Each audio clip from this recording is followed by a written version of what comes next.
Hello and welcome to Radio Free Nintendo. I'm your host, James Jones, and it is June 21st, 2018. And you are 92 days away from me forcing Greg to use the second theme from Torna the Golden Country as the ending music of an episode of RFN. Counting the days already. This is episode... Who says trailers can't be effective? Just effective for that, 140 seconds of that piano song.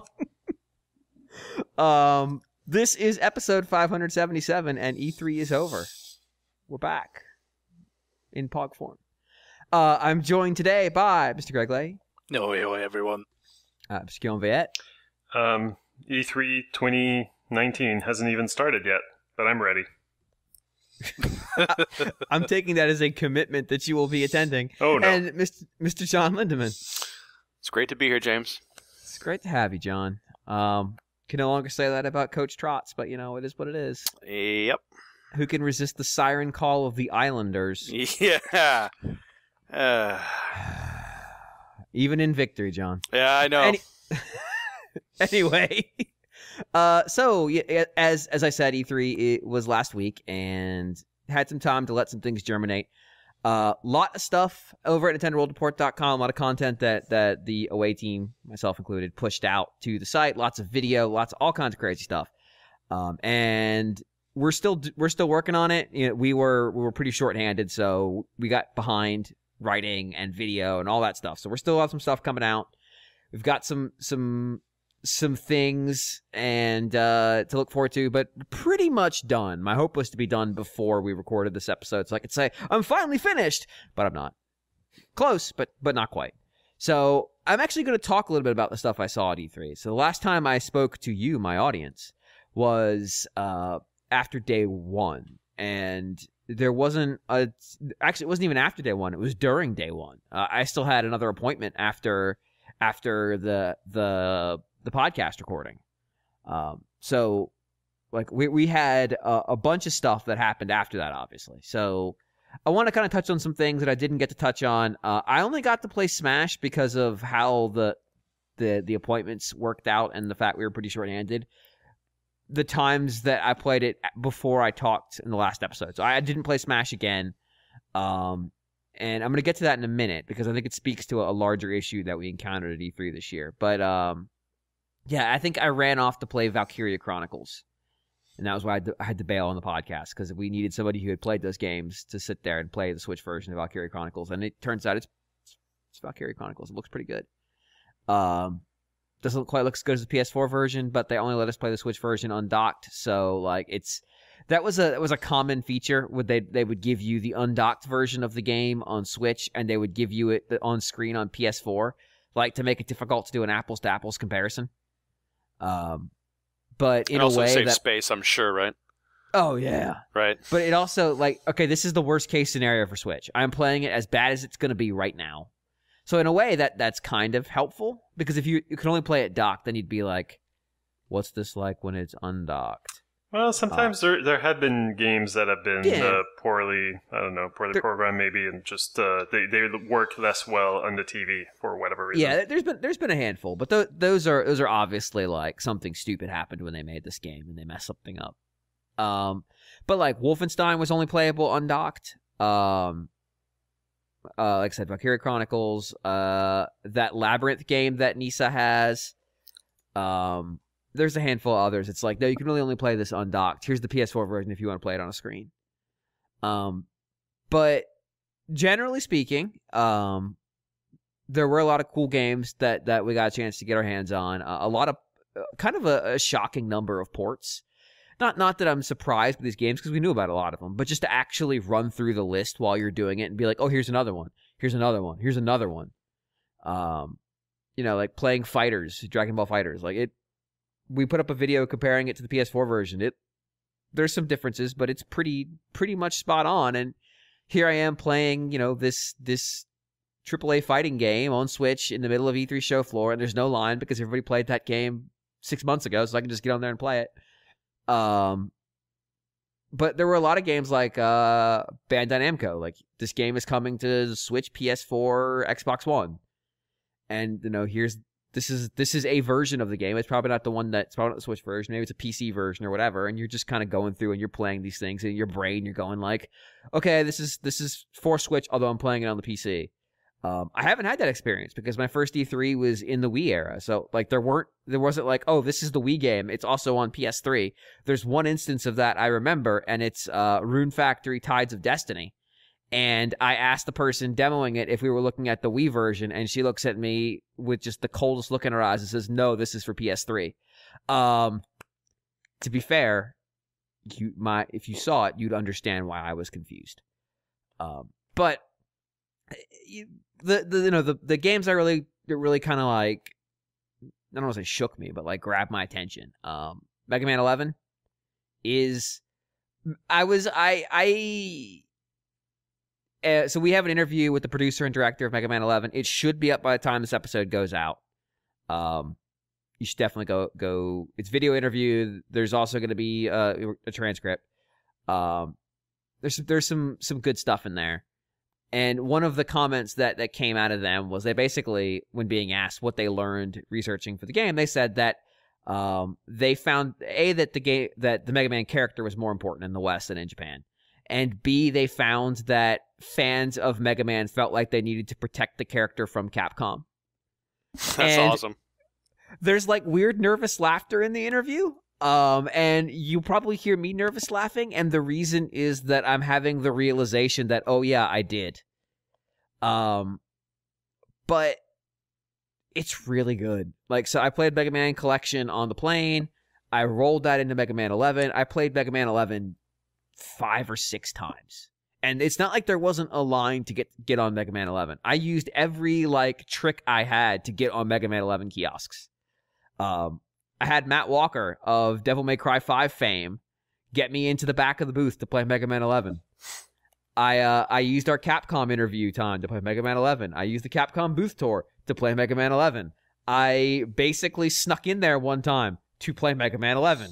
Like, I played that game a bunch of times because it was really good, and like I kept, learning things as I played it. I never beat so on the floor in the line, they only had 1 level, but backstage they had 2. And like I beat one of the stages. I never beat the second one because it was kind of a pain in the ass. But what I realized is that like, oh, they were tutorializing the new gear system, which lets you one gear lets you slow down time, the other gear lets you power up weapons. And we talk about in the interview a little bit, the reason the power up gear didn't seem very useful in the demo is that it's really more centric on the boss weapons, and because of how the demo is structured, you never actually have any boss weapons, so you don't get to see what that thing's really good for. But like once I realized like they want me to use the slowdown as a platforming mechanic here, like I got it, and it clicked. And the one run where I was actually going to beat the damn thing, I had to stop playing because I had another appointment. But it feels right, and it doesn't. When I say that, it's not like Mega Man 9 and 10. Mega Man 9 and 10 feels like Mega Man 3, and that's what they were going for. Like I get it. That was it's like Mega Man 2.5. Yeah, they're very much throwback titles. Yeah, but it's not even like throwback to the end of the NES era Mega Man. It's like throwback to like somewhere between 2 and 3. Yep. It's in some ways they're not even as sophisticated as 3. And so that's not my Mega Man. And so those games were always like, yeah, I respect what these games are doing and they're made nicely, but they're incredibly retrograde. And they're not trying out new things. Like the fact it was Splash Woman was one of the biggest new things in that series. So like it's different because this is the first time they've had to really address what is core Mega Man evolve into since the PlayStation era. Because they didn't make any core Mega Man games on the PS2, GameCube, Xbox era. The last time they made a new core Mega Man was Mega Man 8 on the PlayStation. Is that true? Yeah, I think it is. So it had been a while since they looked at the core franchise and said, okay, we have to evolve this in a new way. We have to redesign the characters to match a new art style. We have to modernize the gameplay in some meaningful way. We have to make it approachable for a modern audience. And granted, only 2 levels. One level was better than the other. Weirdly, the level that was not on the show floor was the better of the two. But once I understood the gear system better, and some of that came from the interview, some of that came from just using it, the other stage also felt really good. And that's probably why they had it on the floor. That stage really is tutorializing you to use the gear system. And like, you can beat it without it. And I almost did once, but like, I lost so many lives to like platforming shit that they expected you to slow the game down on, that I just didn't have enough to run at the boss and take him out. I forgot I had E-tanks, and he took me out. I was so mad. But yeah, it's really good. Also in Capcom's booth, played Resident Evil 2. You know, they RE4'd it. It's not like Remake where you can do either mode. Like, this game is over the shoulder. It's really, really pretty. It's really spooky. But that's a tough game to demo at E3 because you have to find all the stuff. It's really early. It's right after you get in the police station. And it's all about just like finding things to start unlocking doors. Yeah. Is it still kind of slow? I mean, it's a little bit slower than RE4. Yeah. Because that game wouldn't have worked if they made Leon RE4 fast. Mm-hmm. And Matt, again, jump scared me while I was playing that game. Much appreciated. Fucked up thing to do, man. It's good. But it's obviously that is not coming to Switch unless it becomes part of their streaming service. Yeah, wouldn't surprise me. Which I didn't get any answers about when I was there. I asked a couple people, and they're like, yeah, we're, you know, it is what it is. We're trying it out. So that's fine. The other stuff that I played that really caught my attention, there's a bunch of indie games that did. A lot of these indie games were like collaborative experiences. So, Killer Queen Black is absolute pandemonium. And there's a video, Nintendo World Report, of us playing it, of 4 of us playing the game, or actually 3 of us plus one of the developers, against 3 randos with the green passes. Those are the gamer pass. Who was standing in line, and another developer. And the first round we play, it's confusing. So what that game is, basically, you're like, one person is the queen, and they can just attack. That's all they can do. But they can be killed. And then the other 3 are workers who, their base job is to collect berries and return them to the hive. And if you collect enough, you win. You win that round. And you have to win 3 rounds to win the challenge. They can be killed by the queen, but they can also collect berries and go to these like generators that transform them into different types of fighting units. So like, one of them has a gun, one of them has like a mace, and then they can also kill once that happens. So if you kill the queen 3 times, that also counts as a victory, hence the name. And then the third way of winning is there's just a snail sitting at the very bottom of the screen. And you can hop on it, and it just slowly moves towards your base. And so if you get killed, it stops moving. And like, any one of those things happens, and you win the round. But you can fly. You can, a little bit like Joust controls. You can upgrade your speed, and you can throw the berries you're trying to get back to the base. And it's 4-on-4, so like, it's absolute chaos. There's 8 characters running around this tiered platform stage, throwing berries around and trying not to get killed and attacking each other. And you're trying to track all the ways the enemy could win so you can stop them, but also win yourself. And it's really hard to follow, which is fun. Like, I enjoyed that a lot. And, you know, everybody was only playing 1 round, but as press, we got to play a second round. And you could see immediately, if you compare our first round to our second, because people we were playing in the second round, this was their first go. They hadn't played it twice like we had. You could see the difference having got at least 1 round in it. Like, we were able to really leverage the experience we had. It looks cool. It plays really fun. The only challenge, of course, is it's 4 players versus 4 players, and so getting enough people around to play it. It does have online play, but what I'm not sure about is if it's the team is local and then they're playing another team online, or if all the players can be online relative to one another. But it's really fun, and it looks crazy, and you should watch it. In the same vein, we played Overcooked 2, which there's video of us playing, and that's just 4-player Overcooked 2. I mean, you played Overcooked with one other person, right, Guillaume? Yeah, actually, I've played 4 players on a friend's PlayStation 4. It was a ton of fun, and just this week I've been playing with Karen Overcooked 2 players. We for whatever reason, Karen had convinced herself that it wouldn't be fun with just 2 people, but it still is. But yeah, with 4 people, it's just it's pretty chaotic. But then, like, did you manage to actually figure out what everyone's roles would be, and like, you know, all of a sudden it clicks and it's just like a well-oiled machine, or was it just pandemonium?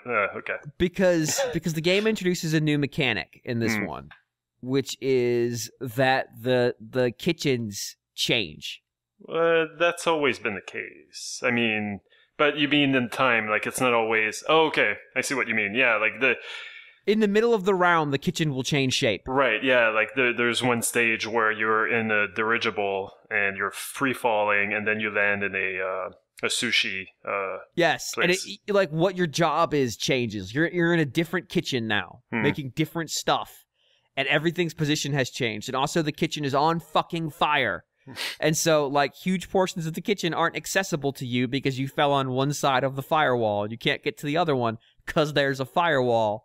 So you're yelling at somebody to go get the fire extinguisher to put the fire out so you can get to the plates and do the dishes. It's madness.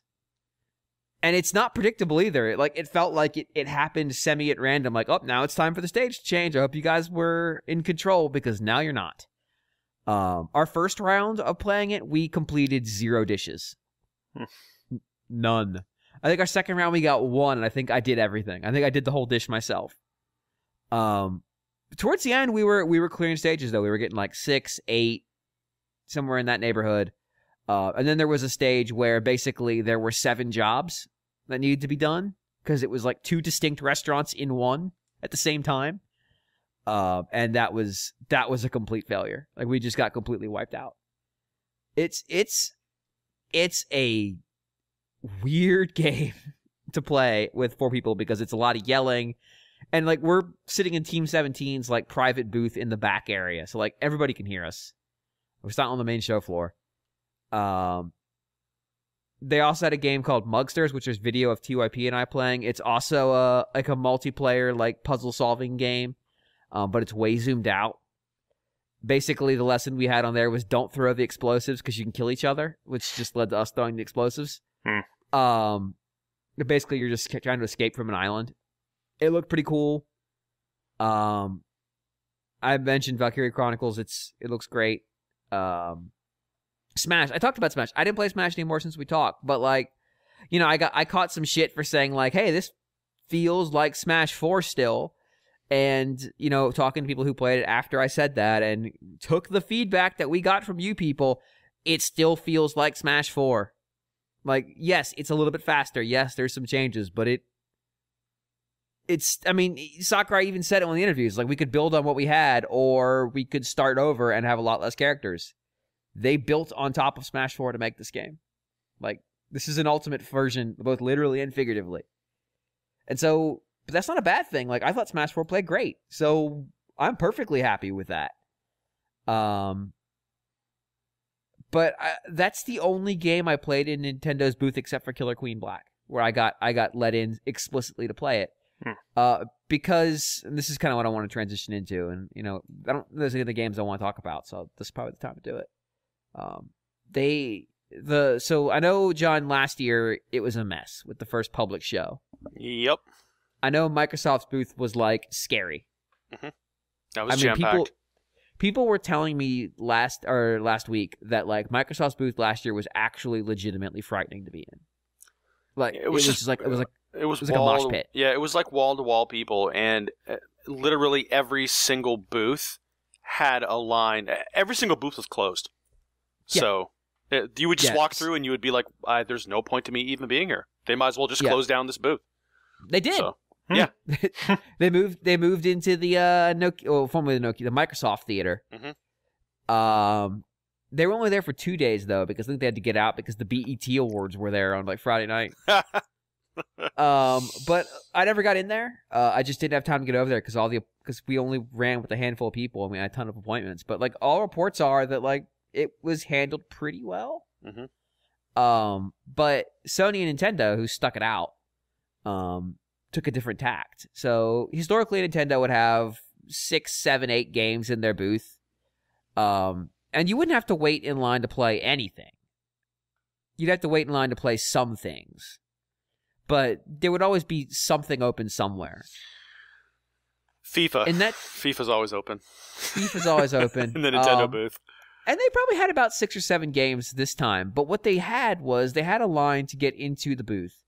And to get into the booth, you had to play Mario Tennis Ultra Smash. Whatever that fucking game is called. Yeah. Like you had to play it. James. Aces, whatever. Unless, of course, you're suggesting that they wanted you to play a Wii U game in order to get into yes, the... I did. Which would have been particularly sort of cruel. So their move was like, that was how they were crowd controlling, because they knew how long the Aces demo took, and they knew what the turnover rate was in the Aces demo. And then once you got in the line and got through Aces, then they let you cross over into the other half of the booth, which had like Starlink and Overcooked. DBZ Fighters was in there, I think. FIFA was in there. And Killer Queen Black. I think that's it. But most of their line was most of their space was dedicated to crowd control. And so inside their booth, it was relatively easy to move around once you got behind the various ropes and stuff. But like it wasn't like their normal booth where you walk into it and you're like, I want to play something. I didn't get inside their booth proper, with the exception of the Smash Brothers area, until day 3. Smash Brothers, they actually used Eventbrite to do reservations for. Like, you booked time to play Smash Brothers. And then you showed up at your time and you got in line and they took you in. And then to play Pokemon, there was a line that basically closed as soon as the show floor opened. And it was its own line. You played Pokemon and then you were out. And like I played that demo. I've talked about it on this. I talked about it last week, right? Yeah, I'm pretty sure I talked about Pokemon last week. I can't imagine waiting in line for hours to play that demo. Yeah. But the net effect of that was there just weren't as many things on display there, and it was hard to just kind of go in there and just casually play stuff. And Sony had a similar thing. You know, Sony always had their like bank of Vita games that was right at the front of their booth, or at like the side entrance of their booth. That was like all their indie stuff. And then they would have, 6 or 7 games inside their booth. They had a similar situation. They had their Vita stuff in the front of their booth as almost like its own booth. You booked time to go play Vita games. I mean, not Vita games, Jesus, PSVR games, I'm sorry. And they had like individual kiosks for those. And then their main, but like completely walled off from their main booth. And then in their main booth, it was like 3 games. It was like Spider-Man, Last of Us, and one other game. And most of their booth was just a big open space. And they would occasionally have like presentations there where somebody would come and talk, and there'd just be an audience sitting there like it's goddamn PAX watching somebody talk in their booth. It's weird. But like the platform holders, except for Microsoft, who just got the fuck out of Dodge, basically focused on having less games and just crowd control. And so all those indie games that were really fun to play at E3, because like that would be the first time you'd ever see them, were like outside the hall. So if you wanted to play pretty much anything that was indie, with the exception of Team 17 stuff or Killer Queen Black, which Nintendo's pushing super hard, like you had to go somewhere else. And so Good Shepherd was running, who I've made fun of on the show recently, was running an indie review across the street in a bar. It was invite only, and there were apparently a bunch of games in there. I didn't get an invite, so I didn't go. Devolver booked the parking lot down the street, and they brought in a bunch of Windstream trailers and set up out there and had like a cookout going, and then you could just walk into a trailer and play a game by appointment only. We played My Friend Pedro, by the way. It's really good. That trailer for My Friend Pedro that came out in the Devolver press conference, and I'm using all kinds of air quotes for press conference, the Devolver stage show. You can do everything that trailer has because the guy who's making. Remind us, that's a game with the sentient banana and the guy with a skateboard and the two guys. Yeah, ballerina, slow motion shooting, skateboarding game in 2D. Yeah, in 2D. The guy who's making the game, like he's doing everything except the music. Said that there was because of a scheduling conflict, we did our demo with somebody from Famitsu, and the Famitsu demo-y noted that it's kind of like playing a skateboarding game, and that was before the skateboard happened. Like, it's doing tricks and stuff. And he goes, yeah, it is like that. And then the skateboarding sequence happened. They're like, oh, it really is like that. But I watched him play, the guy who made the game, I watched him play the skateboard level, and in pretty much real time, he recreated that trailer that seemed like it was BS. So it is totally doable. And it's fun. It's like everybody in that trailer during that demo was grinning ear to ear. And then like the other place we saw a lot of stuff was The Mix, which was an event Wednesday night away from the show, like on the roof of a hotel, where there's just a bunch of indie games on display. And I played a whole lot of them. Impressions on the site for a handful. I don't think anybody ever wrote impressions for the Messenger. I need to go back and figure out who was on the hook for that. Hope it wasn't me. And I don't think it was me.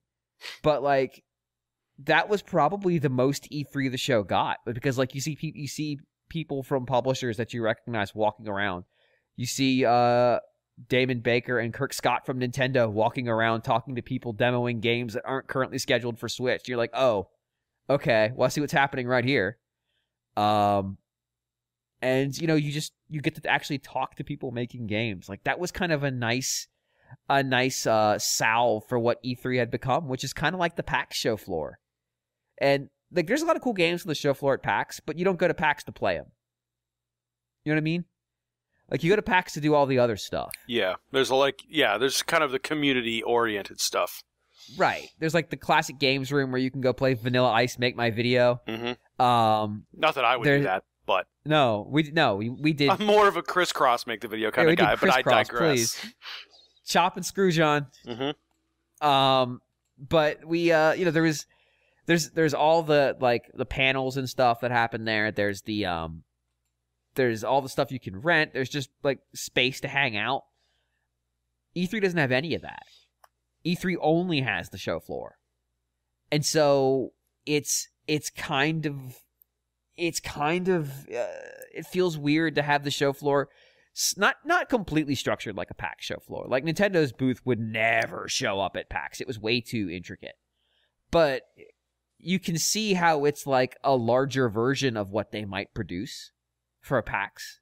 Like, so much of it's dedicated to space control. Sony, if they didn't have their weird stage area, that could totally be a PAX booth. Like, you take that weird stage area away, that was like a third of their booth space total.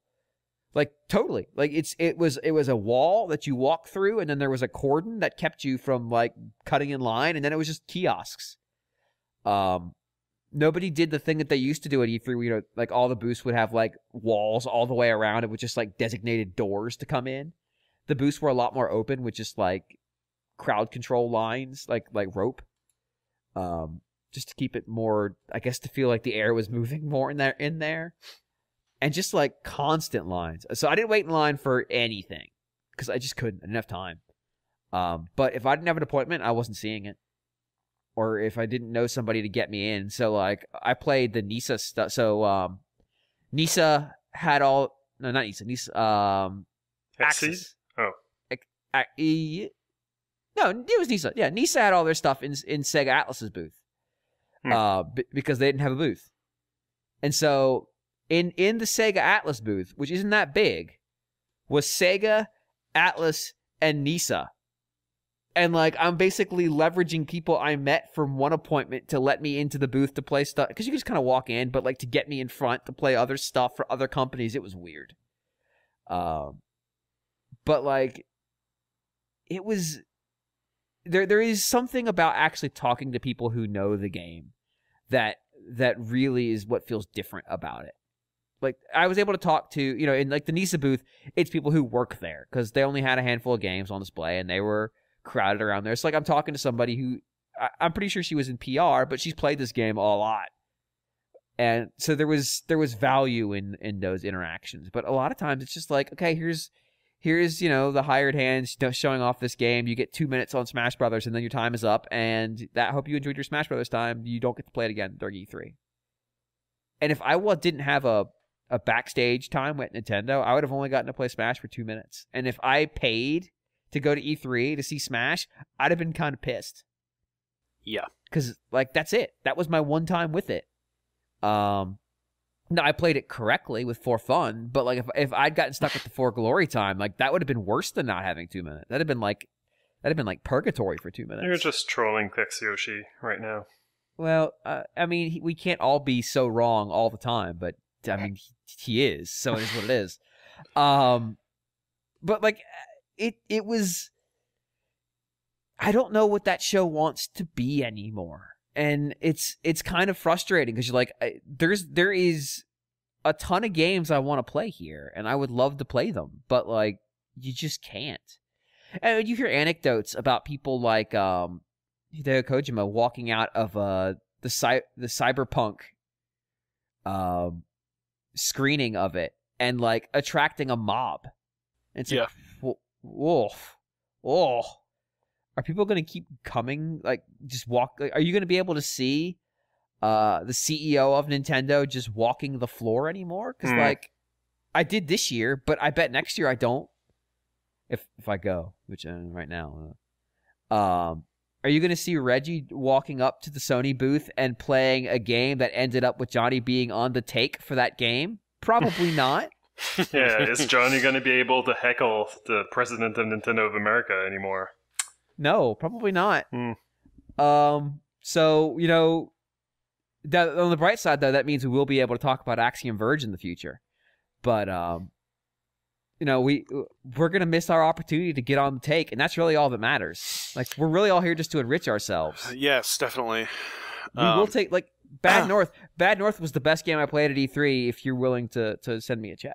I mean, just put me in the credits. Just put me in the credits of Bad North. Best I've game said I played multiple times that I'm for sale. So, you know. In more ways than one, John. But yeah. But that's the thing, though. I mean, once they invited the public at large to the show, it really became a completely different beast. It had to. Yeah, I think last year you saw it like halfway out of the Metamorphosis stage, and that's why you had like a Microsoft situation. Yeah. I mean, as soon as you have that many people there, it becomes extremely... Its usefulness to the press becomes almost nothing, because I would rather see them have a separate show that was smaller and only press.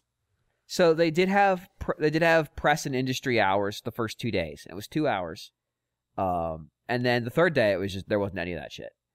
And you could feel the difference. Yeah. Like it felt, man, like I could walk through. So in the front of E3 was Gung Ho. Mm-hmm. And then behind them was Nintendo. So Gung Ho is in the old Capcom slot. Mm-hmm.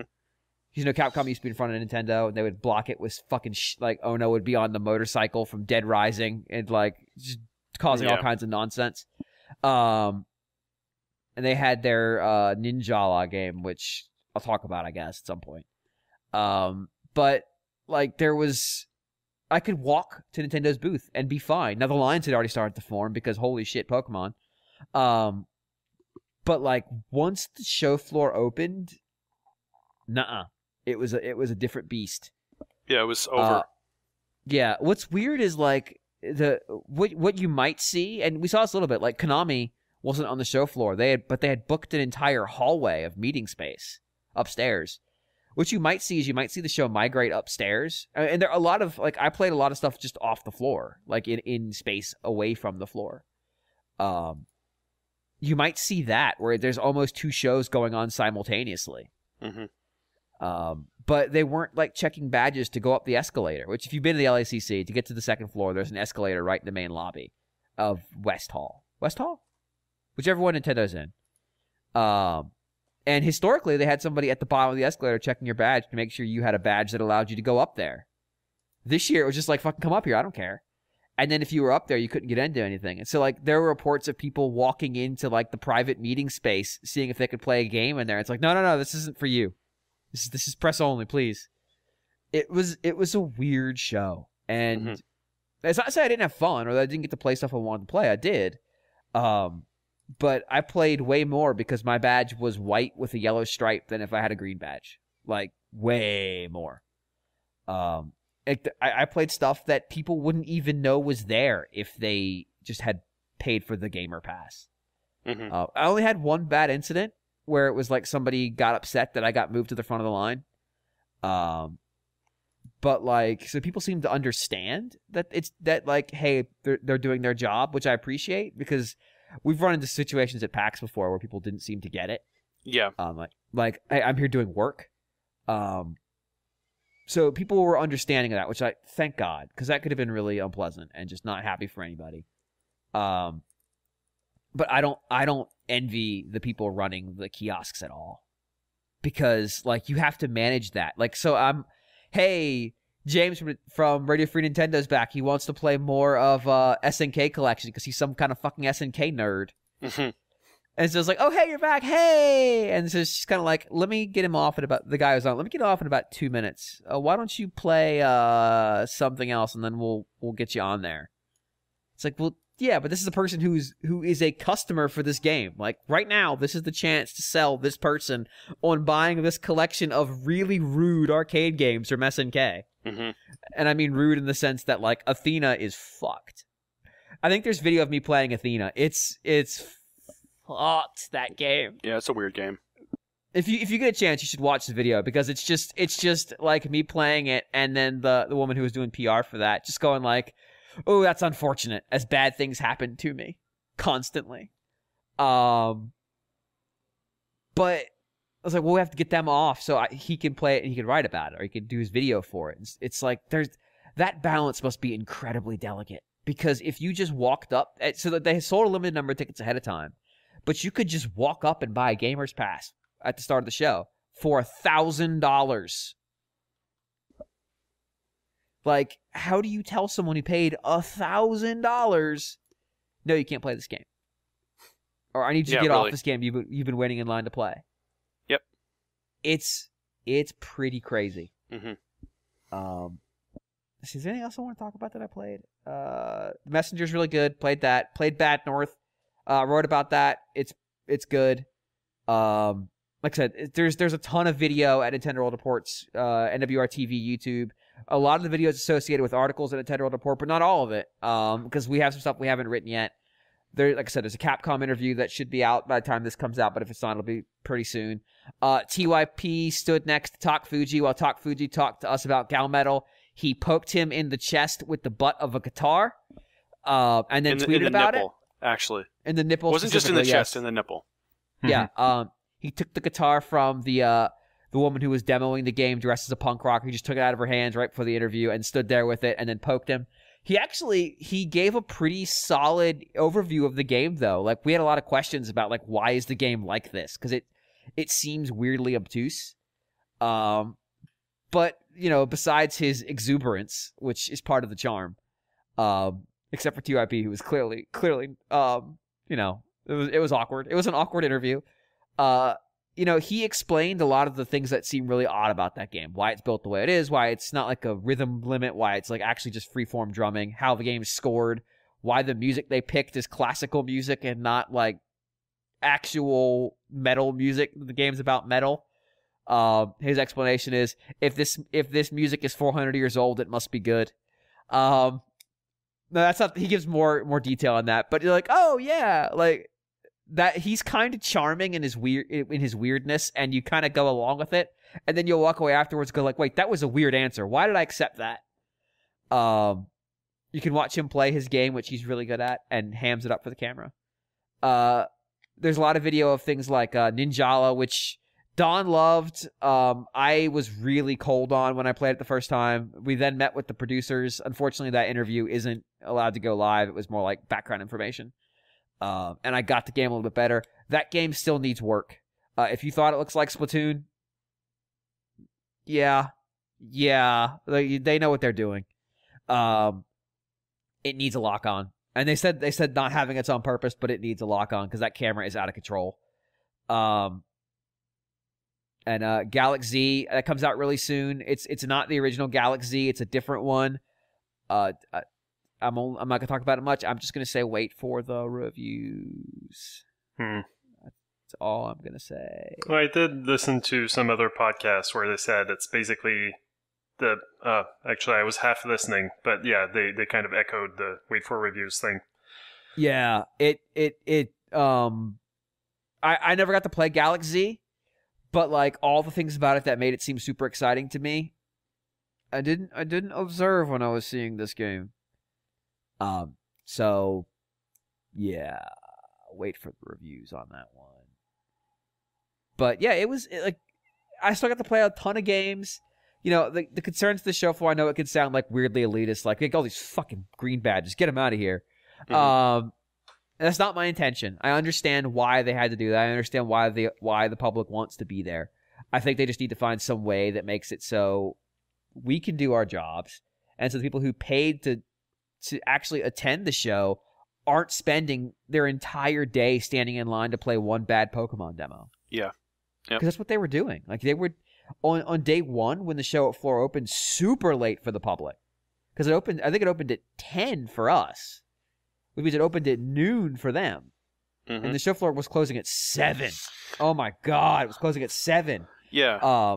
Like if you got there so the door, there was a big line at the door to get in. They had to change their security protocols because it's a public show now. So like there's metal detectors outside in the plaza to get into the buildings. There's bag checks. It's crazy. God. Yeah, you'd be waiting most of the day to get on a Pokemon station. Yeah, I mean, it becomes more like almost like a sporting event at that point, right? Yeah, and that was the problem I had last year, was that really the of the 3 days of the show, day 2 and day 3, I could have just went home. I mean, because I didn't play any games, I pretty much could have just arrived for the Nintendo booth tour and then just left, because the show floor was so packed that there was literally nothing else I could play. Yeah, I mean, basically, everything I played was at appointments, and I was telling Greg that on Wednesday, Thursday, the last 2 days of the show, we had 27 appointments. Yeah. Yep. Because the people running these booths know that too. The only way you can play this stuff is on appointments. Yeah, and if you're trying to play it without an appointment, good luck. Get ready to stand in line for 2 or 3 hours for something that's actually desirable. Yeah. So it's tough. You know, Jeff Gerstmann was talking about this during one of their night shows, that he feels like what's going to happen is it's going to turn into like Gamescom. The Gamescom is a fucking bad console. Where there's public day, there's public days and there's media days, and the media days, it's like a different show to be there. Yeah, that's really the only thing. It's the only thing that makes sense. I mean, different. That's the same thing I was thinking, you know, have 2 days just for the press and then 2 days for public. So the press can come in and get out of there, and then the public, the unwashed hordes can then descend upon the show. Because I would just leave town. Yeah, exactly. That's really I would just get the fuck out of LA. Like, okay, I'm out. See y'all later. Yeah, I mean, that's effectively what I felt like last year. I felt like I wish I would have just been able to come in, do my thing, get, review, post my impressions of a bunch of stuff, play a bunch of games, and then leave, and then let the public come in and do their thing. Because it really is two completely different audiences. Totally different audiences with totally different needs. In the bookings, like, it's so clear that everybody learned a lot from last year. Mm-hmm. How things are booked, how things are set up, how appointments are laid out, how they take you off the floor. Bandai Namco, who was great. They were a great host for me when I had our appointment. They just had a back section of the booth, and they had 4 games of everything, and they're just like, just play what you want. We're bringing people in every hour. We'd like you to leave when your time's up, but we're not going to force the issue. Nintendo did something they don't normally do for us and booked 2 distinct scheduled times, because they're like, look, we know you're not going to be able to get through everything in one session. You get two shots at 2 bites of the apple. That's cool. On different days. So we had one on Tuesday, one on Wednesday. I did miss the Wednesday one, which is a bummer. Johnny Soloza, Starlink impressions. Johnny, I'm watching you. Guilty. But yeah, it was like I was able to do my job. I was. And the issues, the biggest issues we ran into at Nintendo World Report, or in my case as RFN, were largely driven by our own hand. You know, we needed a couple more hands. We needed a couple more people who were there for the whole show. You know, we just needed some more bodies to help us run stuff. We were spread too thin, and it comes to some of our coverage and some of the stuff that hasn't been written about yet. But like we could operate in the show, but like it was hard. It was really difficult. And I think what you'll see is you'll continue to see an evolution, because this year everybody I talked to said this year was better than last year because they had a year to plan for it. Last year it was kind of dropped on them. I suspect next year will be better than this year. I wonder if we get to the point where all the platform holders pull a Microsoft. But Microsoft was showing everything on Xbox One X that didn't have like PlayStation tied in marketing deals. Mm-hmm. So like that could just be your show. You could just go there and play everything. Yeah. Anyway, yeah. Like I said, stuff's still going up on the website. Check it out. And I have been talking way too long. I deeply apologize. John, you played something that's for Nintendo systems now. Something that's hot, James. Hot. Did you Blazing hot. Was hearing Reggie talk about jumping out of the battle bus? Yeah, I mean, this is so hot that I could barely hold my Switch in my hands. Fortnite. So yeah, played that online last weekend with a bunch of folks off of Twitter, which was really cool. It plays really well. And you know, I have it on both Switch and Xbox One, and it looks good equally on both of them. The only difference visually is a bit more pop-in on the Switch version, as you could well expect. But in terms of the actual fundamental look of the game and how it feels and how it plays, it's Fortnite. You're not missing anything by playing it on Switch versus other platforms. It looks really good. And in terms of the only thing that we're kind of lax in is controls. Controls with the Joy-Con, kind of a pain, just because they're not really set up properly for first-person shooters. You know, it's kind of weird. The having the button above the joystick on the right is having like that D-pad. Using that to do anything is kind of weird. It's overall much better with the Pro Controller. But what really surprised me and what actually was amazing was we had a 4-player squad going. So we were playing the Battle Royale mode where you have a four-man squad and you're trying to become the last squad standing. And we wound up having a squad with a PC player, an Xbox One player, and 2 Switch players, and everything worked just great. Voice chat was totally fine, worked really well. The voice chat from the Switch players was a little bit choppy at times, but I can understand that. But it certainly didn't hamper gameplay at all. Everything was perfectly fine. It would be just, I would imagine, be the same way if you were playing with someone on a PC who just happened to have a crappy internet connection. And who knows, the Switch players may not have had the greatest internet connection that night or whatever. But that was the only noticeable, really, you know, disadvantage that I saw from the Switch versions versus PC versus Xbox One. And in fact, we were actually playing, we wanted to see kind of how robust it was to switch between platforms. So we all started off on the Switch, and then I was like, you know, I'm gonna see how this handles me switching to Xbox One and then hopping back in the party. And it worked perfectly fine. I shut down my Switch version of the game, and there's a small window of time that I think you have to leave for it to completely log out. So sure. If you switch over right away, it'll say you're still logged in on another device. So there's that kind of window of time there. But once that clears out, which is maybe 3 minutes, you know, it's a very small amount of time, and you can log back in. I hopped back in on Xbox One, and I joined their party. Xbox One X, world's most powerful console, please, John. It is. Sorry. Get it right. Sorry. Get it right, please. Yep. All right. Xbox One X, the world's most powerful console. If you're for sale, you need to get the branding right. All right. God. All right. They have. Well, I'm for sale. As your manager, John, I have to look out for you. I'm for sale. They haven't paid me anything yet, James. If you don't get the branding right, they never will. All right. All good points. I got to get my 10%, John. You get your fucking 10%, all right. So, yeah, so they invited me back into their party, and that was great. The only thing that took a little bit to get back in was the voice chat. When I first jumped into their party and started up a game, I didn't have voice chat for the first game, and then once that game was over, voice chat came back in once I was out of that. So I think it takes a little while for it to sync, but after that it works perfectly fine. And then Drew MG, also from Twitter, he came back in on PC, and it was same deal, perfectly fine. So yeah, I mean, Fortnite's really fun. Plays a bit differently from Battlegrounds. The building aspect is kind of weird.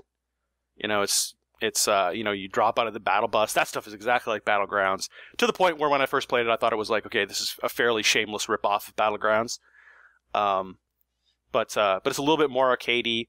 You know, there's a lot more emphasis on, jumping around and stuff like that. And whereas like Battlegrounds is more of a Call of Duty style, you're more, ground based, you're not jumping around and building, your platforms up into the air and stuff. And people do some pretty crazy things. I mean, they'll build platforms. They'll gather enough supplies to build platforms that go all the way up very high into the sky so they can snipe people and stuff like that. So there's some different game mechanics there that make it probably a bit more interesting for casual players, because it's not as hyper focused on what gun you have and hiding and stuff like that. It's probably a little bit quicker paced than PUBG.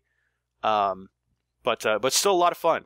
Fortnite, when it came out, was not a Battlegrounds game.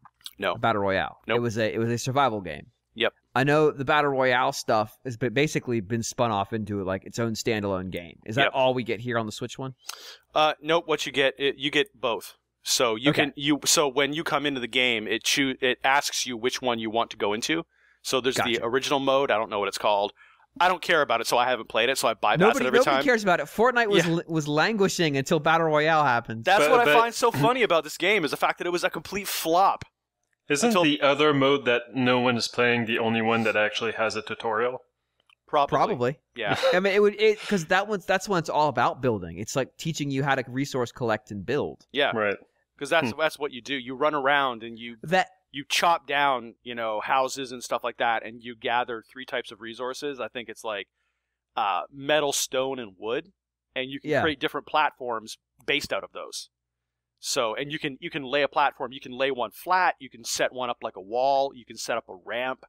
You can do whatever. Those are the kind of things that you do. So, what people do is, where this comes into play in the Battle Royale mode is right at the end when you're trying to clear other people out. Is you'll have these one-on-one fights where people are protecting themselves by throwing up walls in front of themselves, and also escaping by building ramps and getting away from you. So that's how you traverse the landscape, because the landscape has a lot of cliffs, a lot of kind of like plateaus that you can't get to unless you build ramps up to them. So there's that sort of thing where you put a ramp down and then destroy it behind you to prevent the other person, to slow the other person down. So there's that kind of pursuit element too. So yeah, but it's a fun game. It's really fun with 4 players. A lot of the costumes and stuff that you can pick up around the environments are really humorous. One of the guys picked up a shrub that he could wear as an outfit, and so it looks completely ridiculous because you're following your team, and there's one guy who's just a walking shrub running across the landscape, and it was really hilarious. But of course, what you can do is you can sit there and you can sit in one place and snipe people. Like I've seen, people do that online where, I've seen their streams where, they'll sit there and they'll get a shrub and they'll sit next to a tree and no one will even realize that they're there because they look just like a shrub. And when someone comes by, they just snipe them. So you can do a lot of funny stuff like that. So yeah, it's really fun, and I'm really amazed that you can that this is finally a really, really big online game on a Nintendo console where there's no compromise really whatsoever.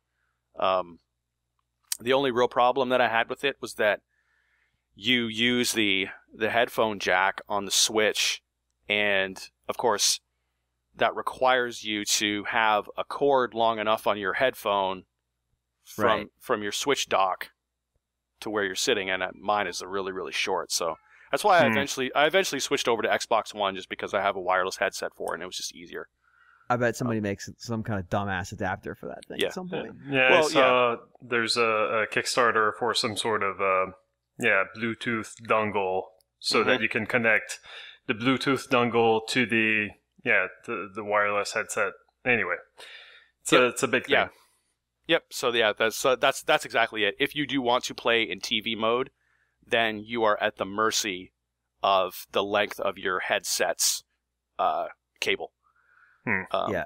So unless you figure out some other solution like some Bluetooth dongle or something like that. Or you just keep buying extension cords. Yeah, you could do that too. But playing in portable mode still looks good.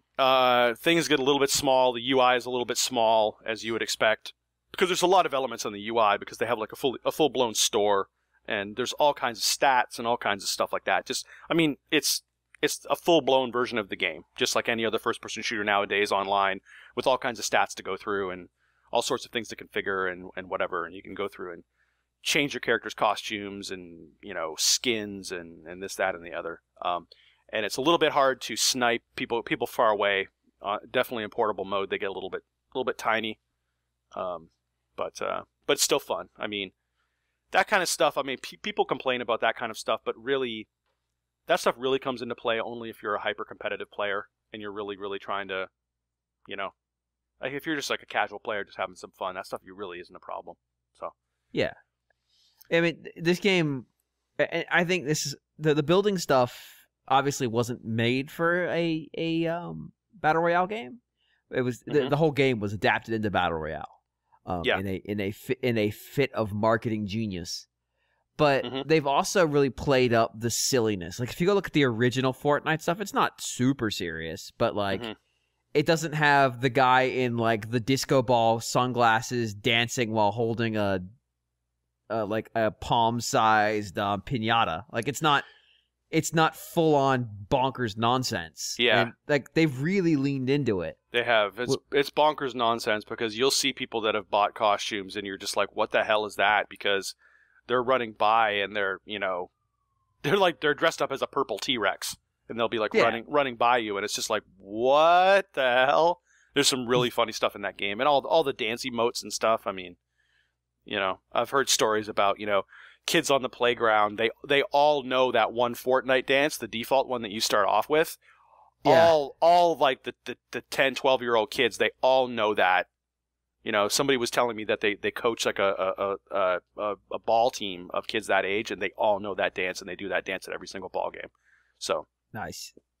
Yeah, it's huge, and it's gonna make a ton of money. I wonder what. So you buy clothes in that game, like that's how they make their. You buy cosmetics. Yep. It's not loot boxes. It's just you buy the thing you want. Yeah, and they rotate it out each day, I think.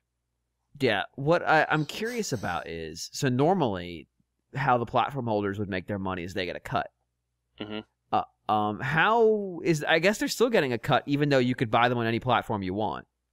It's just whatever platform you bought it on, that's the one that gets the cut? I don't know, because I mean that stuff carries over to every platform because it's all linked to your except the PS4. Yes.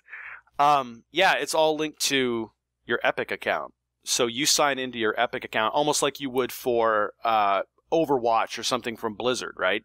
You sign in with your Blizzard account, and your, whatever you buy is linked. Although it's not like that for Diablo. So, right. So if you go to the shop, right, or if you go to buy something on the Switch version right now, yep. Do you ever see the eShop interface? That's a good question. No, I think it's all done through. It's the only time I think you might go to get kicked out to the eShop. I don't know, because I haven't gone all the way through for a transaction on Switch. I'll try that. But because I would love to know how Microsoft, Nintendo, a Google, because things on Android, or it's coming to Android, how they make their Scratch. Yeah, because I can tell you that on Xbox One, I wish I would have bought that. I just bought like the starter pack, the $5 thing. Yeah. I wish I would have bought that on Switch, because all it does on the Xbox One is it gives you stay in the game store, but it shows the modal that has like, here is your Microsoft account balance, right? And you just purchase it. So it flips out that Microsoft interface, and then you're back into the game store. Okay, but you did end up buying it through the Microsoft money. Your money in your Microsoft account. So it was using the Microsoft account system, but not the Microsoft store. Okay, so it probably is the same on Switch then, which means that's how. So really, the platform holders that have allowed cross play, and in this case cross accounts as well. It's not just cross play; it's cross accounts. It's like this account can be on multiple platforms. It's probably like they only make money if you buy it on their platform's version. Mm-hmm. And it's entirely possible that Epic has given them some amount of financial inducement as well. Mm-hmm. But I'm not sure they would need to, because this thing is huge. Yeah. Nintendo is probably just excited to make it happen. Yeah. So I don't know. Nintendo and Microsoft are going to make some cash. Like, they're obviously in this to make money. But yep. Maybe they don't make much. Maybe they're okay with that. Maybe it's just like, but we have Fortnite on our system. It's fine. Yeah, I mean, and you can see what happens when people can't play. It's the whole thing has been very interesting, because you can see how many people view Switch as a viable kind of secondary console. Right. And actually want it as a secondary console, and are pissed that they can't use it as that.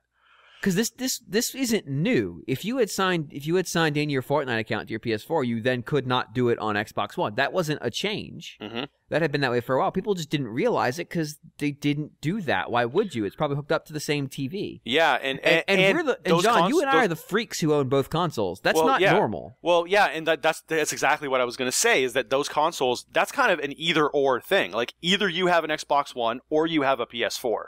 That's pretty much how that works. We're the fucking weirdos. Exactly. Like, we're the nut jobs that have to play everything that comes out, right? Right. But with the Switch, everybody's like, hey, because you can see, I'm sure a lot of households, they've, like, dad buys a PS4, and then to play with the kids, Nintendo's generally going to be kid safe. You don't even have to think about it as a parent. So yeah, get them Bayo. It's fine. Yeah, exactly.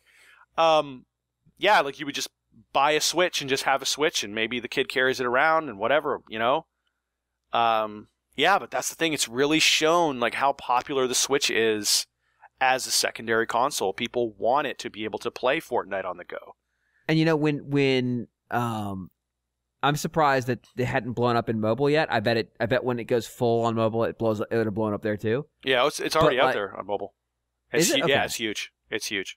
So like that's 3 forms of that game, like 3 different ways you can play it. Like, you can play it away from your TV in your house, you can play it on your TV, or you can play it at school when you're supposed to be paying attention to class. Mm-hmm.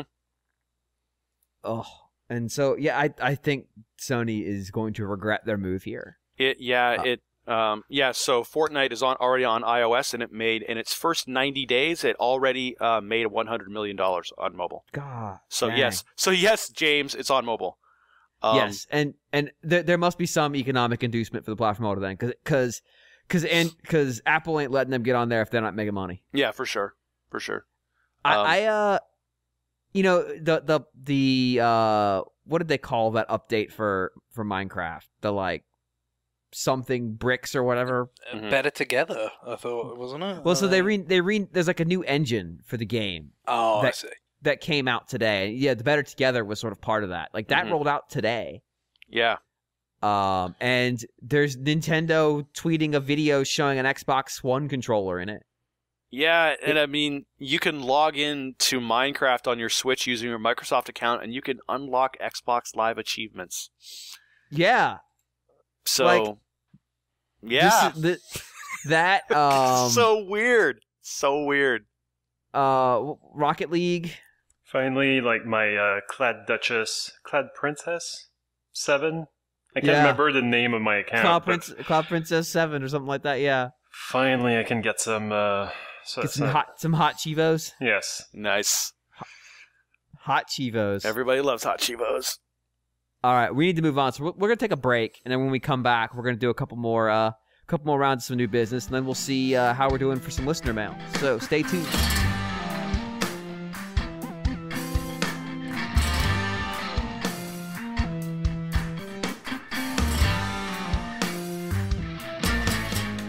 We're back. We're going to continue with new business because it took a long time on the last segment. And Greg. Yes? What have you been playing? So, yeah, quite a bunch of things. There's been a lot to pick up and many more things that I haven't picked up yet, and the World Cup's on, so I'm spending a lot of time watching that, and yeah, there's not enough time, but I did go straight to the Octo Expansion pretty much when that came out. We talked about that sort of little somewhat surprising announcement that it was going to come out during E3 rather than next month, which is kind of when I was expecting it.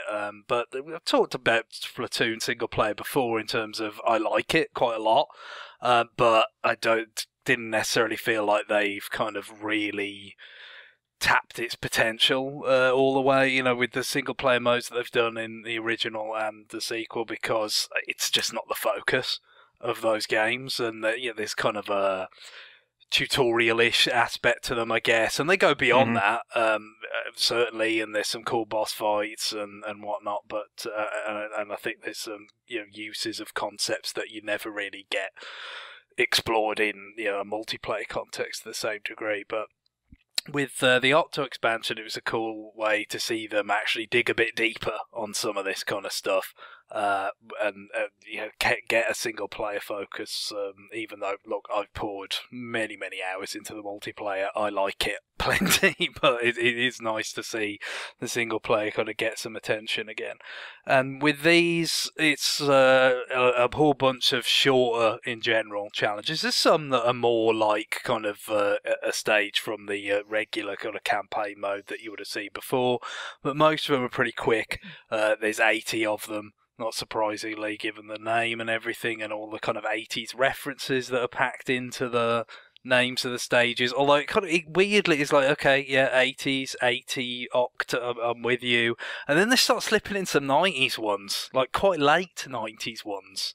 And I don't get that. I don't get why that fits into this whole 80s aesthetic and 8 fetish that's going on with this. Like the Spice Girls, that doesn't belong with 80s stuff. It doesn't belong with anything. It's just been jettisoned into space and forgotten.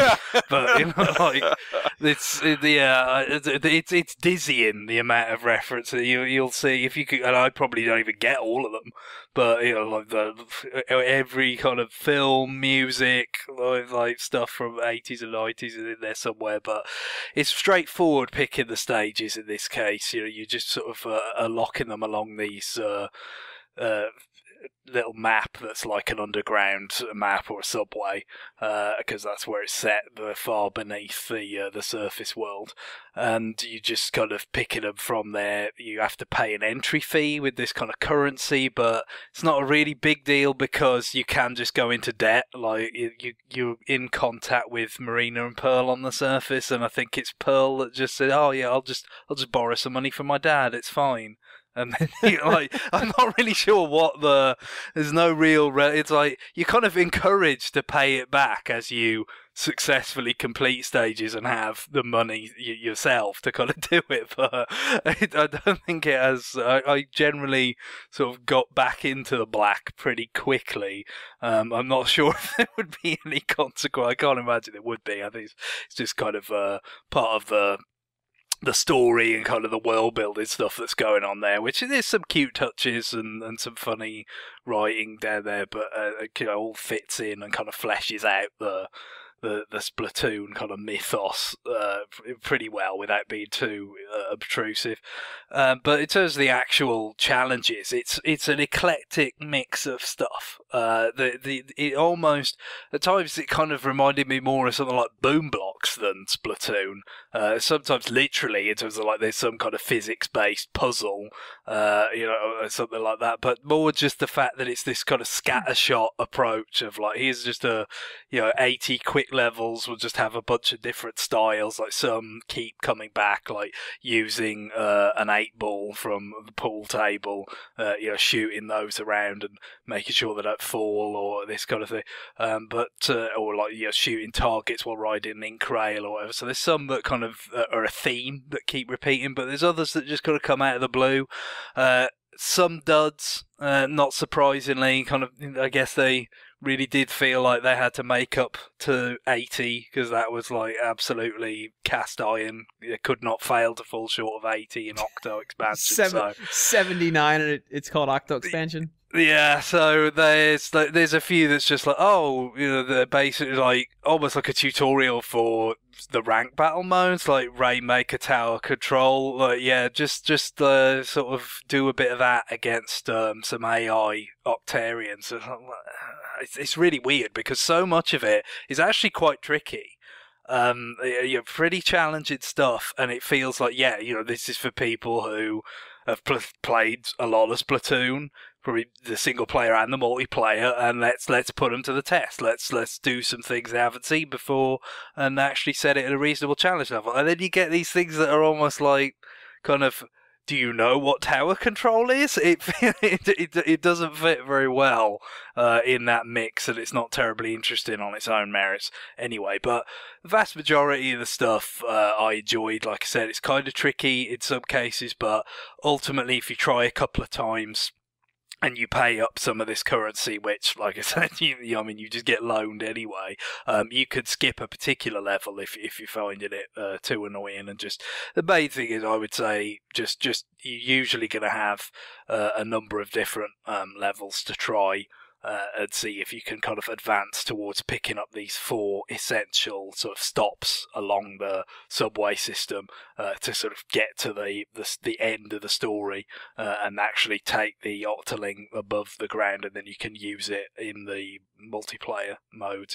It's strictly a cosmetic thing, but I'm sure some people have been waiting for that, and the designs are pretty cool.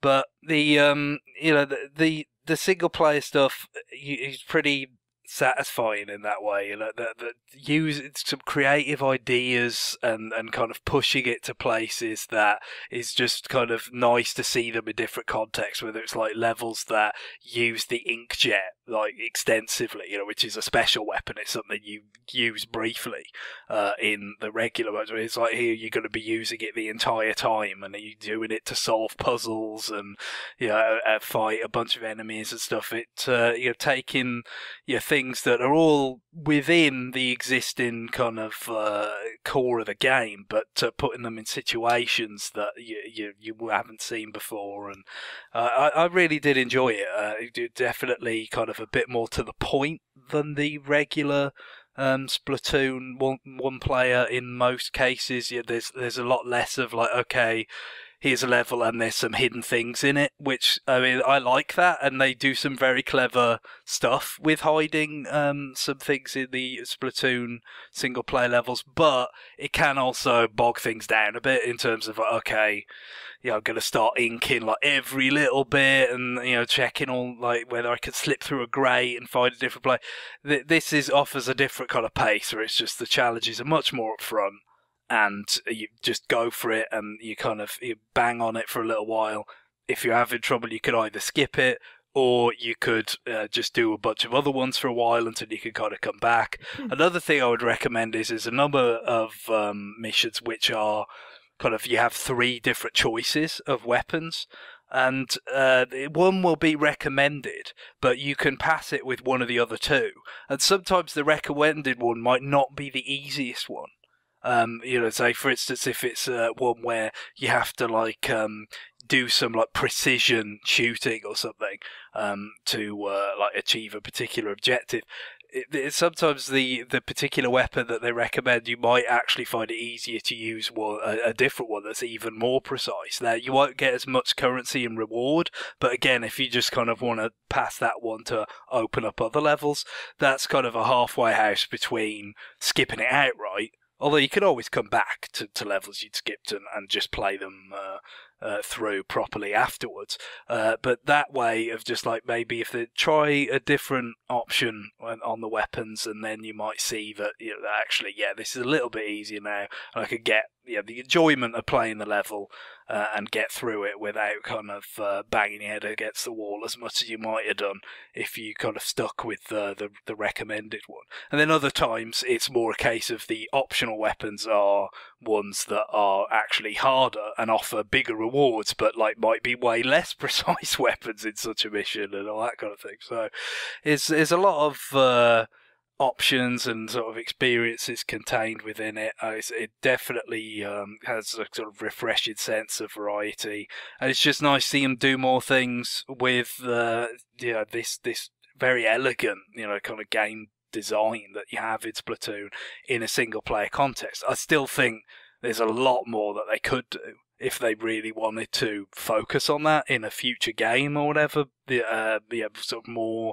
significant. And it's a shame that there aren't more like bosses that are significantly different in this. It's kind of mostly remixes and whatnot, but there are some really cool sort of big moments, and the ending's pretty memorable.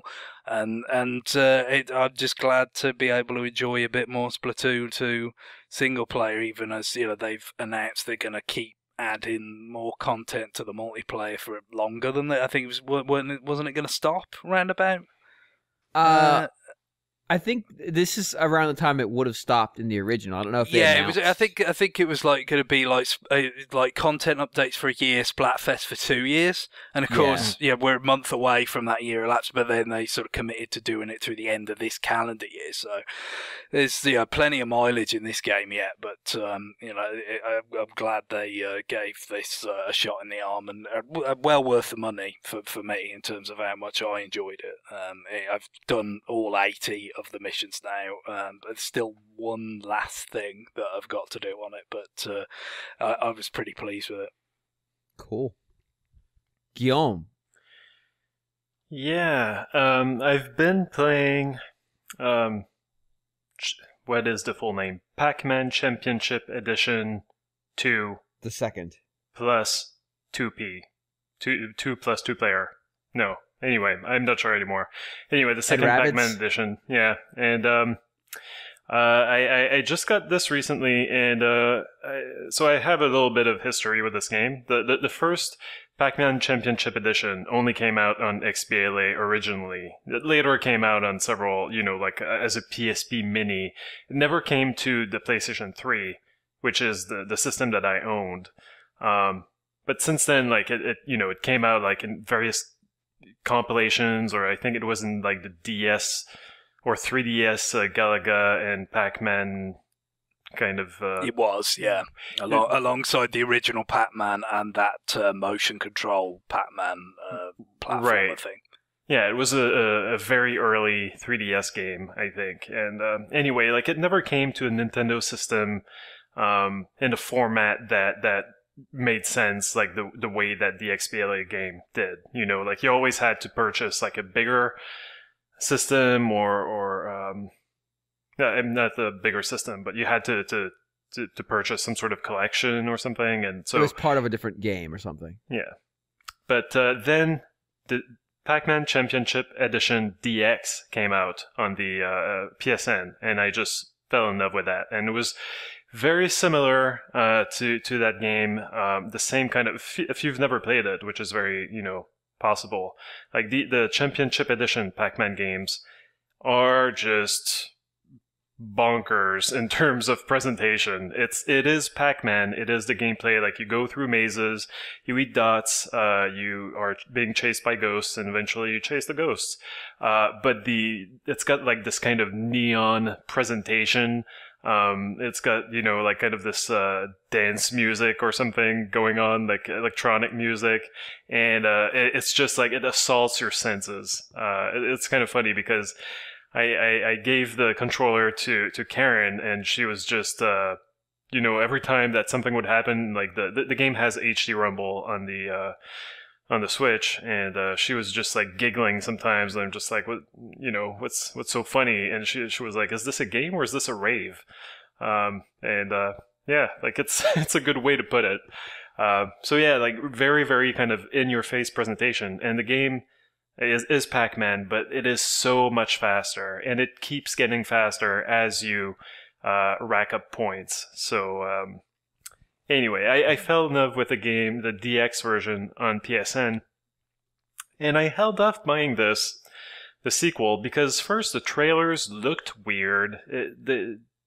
They showed scenes where Pac-Man would start eating what they call a ghost train, which I'll explain later, but then starts eating the ghost train and then just kind of spirals into the air, and it didn't seem to make any sense, based on what I had played of the DX version. And then there were boss battles, and it just seemed very, very confusing. And then I saw, feedback from people who played the game on other platforms who said, oh, well, I was a big fan of the XBLA game and the DX version, and I'm kind of disappointed by this. So I skipped it. I was like, well, I can wait for a sale. And there was one recently, so I got the game, and I feel a little bit foolish, because it is everything that I've, it is the love of my life. It's my true love. Wow. Have you told Karen to get out yet? No, but I mean, in terms of high score chasing games. We've lost Guillaume again, boys. Pac-Man. Mm-hmm. Pac-Man Championship Edition is where it's at. It's really. And sure, if I had gotten it originally when it came out, maybe I wouldn't have played Pinball FX3 as much, and, I did enjoy that, but, my heart lies with Pac-Man. I don't know how many times I've said that in my life, too, but how do you like the controls? Because the problem I always had with this, I love the game, but the problem I've had on other consoles is that I always felt that with the joystick, the analog stick, I always felt like I never quite had the precise control that I wanted. I always wanted it to be it was always a little bit too soft, because once things get really hectic, you have to make some really, really quick and precise turns. Yeah. So how is it on Switch? Yeah, so you play this game with the stick. You can play with the D-pad as well, or the buttons on the yeah, the it's just Joy-Con. one case where I kind of wouldn't mind the separation. I don't mind the separation of the buttons for D-pad, because it's no diagonal component with this. Yeah, so it's just a question of what direction you're going to turn out of the four at a given junction. Right, the game does things like you're supposed to hold the direction that you want to turn to before the turn, and that means that you take the turn a little bit faster. You gain some precious fractions of a second when you do that. So anyway, the game is meant mostly to be played with a stick, and actually the most of the time that I played this game, I was playing on the Switch itself, on the Switch screen with a Joy-Con attached to the Switch. And I really like I think that, I don't know if it's just because I've gotten used to them at this point, but the short sticks on the Joy-Con are a better way to play this. I went later on, I played on the TV, I used the Pro Controller, and it felt a little bit like there was too much travel, there was too much throw. So, yeah. Right? Yeah, I can see that.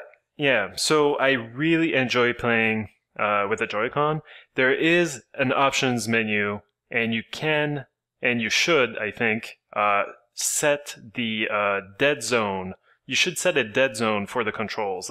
By default, there's no dead zone, and that means that if if you blow on the joystick, it's gonna register a movement, So I initially, before I set the dead zone, I was taking turns in the mazes that I did not intend to take, and I just, nudged the slider just one notch to the right, and that fixed it. So and from then on, like it really played well. Except that the game gets so fast, and I don't know if you can capture video of this game. I doubt it. But if I never really tried to, because my final 30 seconds of any given game of Pac-Man Championship Edition is just me like wildly missing turns anyway, because I just this just going too damn fast. You go crazy fast, and that's the thing. It is a game where you like Kirby's Air Ride famously. You press a button to slow down. Right. You have a break, which at first is kind of like, well, you don't particularly need it, but then when you go ridiculously fast as the sort of loops go on, and it's getting towards the end of a score attack time period, you could use them. Yeah, so I'm really enjoying the game, and the differences that I saw in the trailer, and the differences that people were talking about when the game originally came out, I'm not really like they're kind of superficial. There are a few. Both the previous Championship Edition games had slightly different rules. The DX version introduced these ghost trains, and what that means is that as you were collecting dots in a maze, there were around you also these green like sleeping ghosts, and when you got near them, they would start chasing you and form this conga line of Pac-Man ghosts.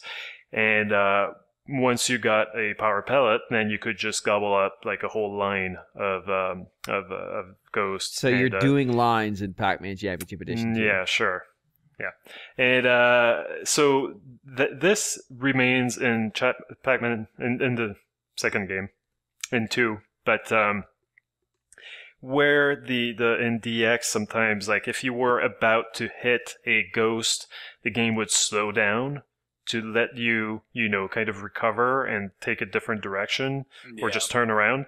In 2, the game actually lets you hit repeatedly ghosts. So it doesn't kill you instantly anymore. Instead, what it does is that if you hit a ghost 3 times rapidly, you anger it. But before it gets angry and starts chasing you more aggressively and can kill you in that state, it kind of bounces into the air, and so you can literally just like go under it and keep going in the maze. And so what that does is that it just keeps the action going really, really fast. And it means that as you're, you do have to pay attention to where the ghosts are in the maze, but you have a lot of opportunities to just focus on, the collecting all the dots as efficiently as you can to then make like a fruit or power pellet appear, and then rack up the big points by gobbling up the ghost train that has been accumulating this whole time. Yeah, and that's what it's been a while since I played a lot of DX on PS3 as well. Mm-hmm. And I got this on, it wasn't on sale here, but I have a US account, so I got that, and I haven't played it much yet, but not nearly as much as I'd like. But the difference seems to be that when you get the power pellet and the ghost train, can now be eaten. Mm-hmm. Now you have to get it at the front, right? Like before, you didn't have to get it at the front. You could just sort of munch into any particular point in the train. Whereas now, it's everything behind the lead ghost is not edible. Like you have to get it at the lead ghost, and then it does that sort of animation that you talked about. It's just for no particular reason that I could just all of a sudden like goes 3D, and you see Pac-Man sort of spiraling into the air, eating all these ghosts. Yeah, but the reason why when I saw the trailer, I thought, well, that's going to be distracting, and also like, how am I supposed to know where? Like, I'm going to lose my bearings every time that happens. But no, it happens when you've eaten the last ghost train, and then it plops you down in the maze, right in kind of like above the safe spot that they call, where the power pellets and the fruit appear. So if you've collected all the dots, then the fruit is going to be right below you, so you can move on straight away to the next level. Because this is kind of a score attack game, and you've got 5 minutes to score as many points as you can, and the game, as you collect the dots and eat the fruit, you just move on to a different maze, and you keep collecting points like that, and it goes on for 5 minutes. There's sorry about the whole attacking the ghost train from the front thing. Also, like, what happens now is that there is kind of a regular, kind of the easy mode, I guess, of each stage. You get only one ghost train, but there is another kind of tougher version where each of the 4 ghosts can have their own ghost trains, and so you have to gobble up one and then the other, and every time that you gobble up one part of the ghost train, it gets added to the other ones. And it becomes really confusing as you try to attack these ghost trains from always like try to intercept them. And of course, when it's really fast and they're going really fast, and you've got to intercept that particular point at it, and sometimes just there's multiple problems going on in terms of like you correctly predicting where they're going to go, and then actually making the turn you need to make at that speed to get there in time to eat them. Right, and the game shows you some sort of track like that the ghosts are supposed to follow, but sometimes they cheat. Sometimes they switch tracks, and I'm not sure what the logic is there. At some point, I'll probably figure it out. But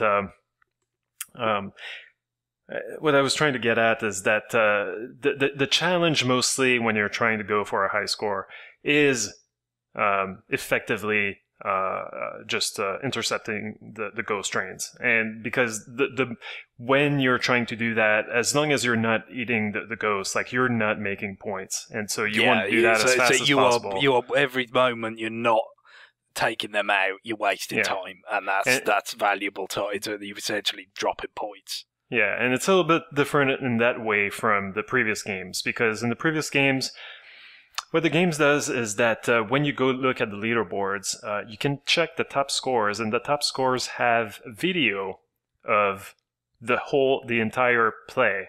So what you could do in DX is watch a video and get like secret knowledge, right? Like, oh, how did they get so many points? And then you realize like, oh, actually you don't need to collect all the dots in that maze because it doesn't have, like, there's this whole area that doesn't have sleeping ghosts, and so you're not adding precious ghosts to the ghost train, and it's not going to affect your score all that much.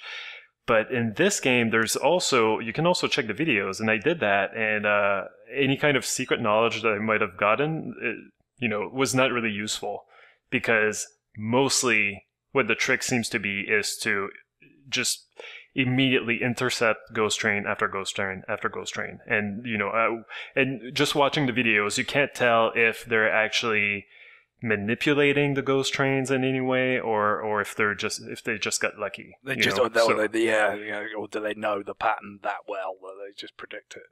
Yeah, but I've been having a ton of fun.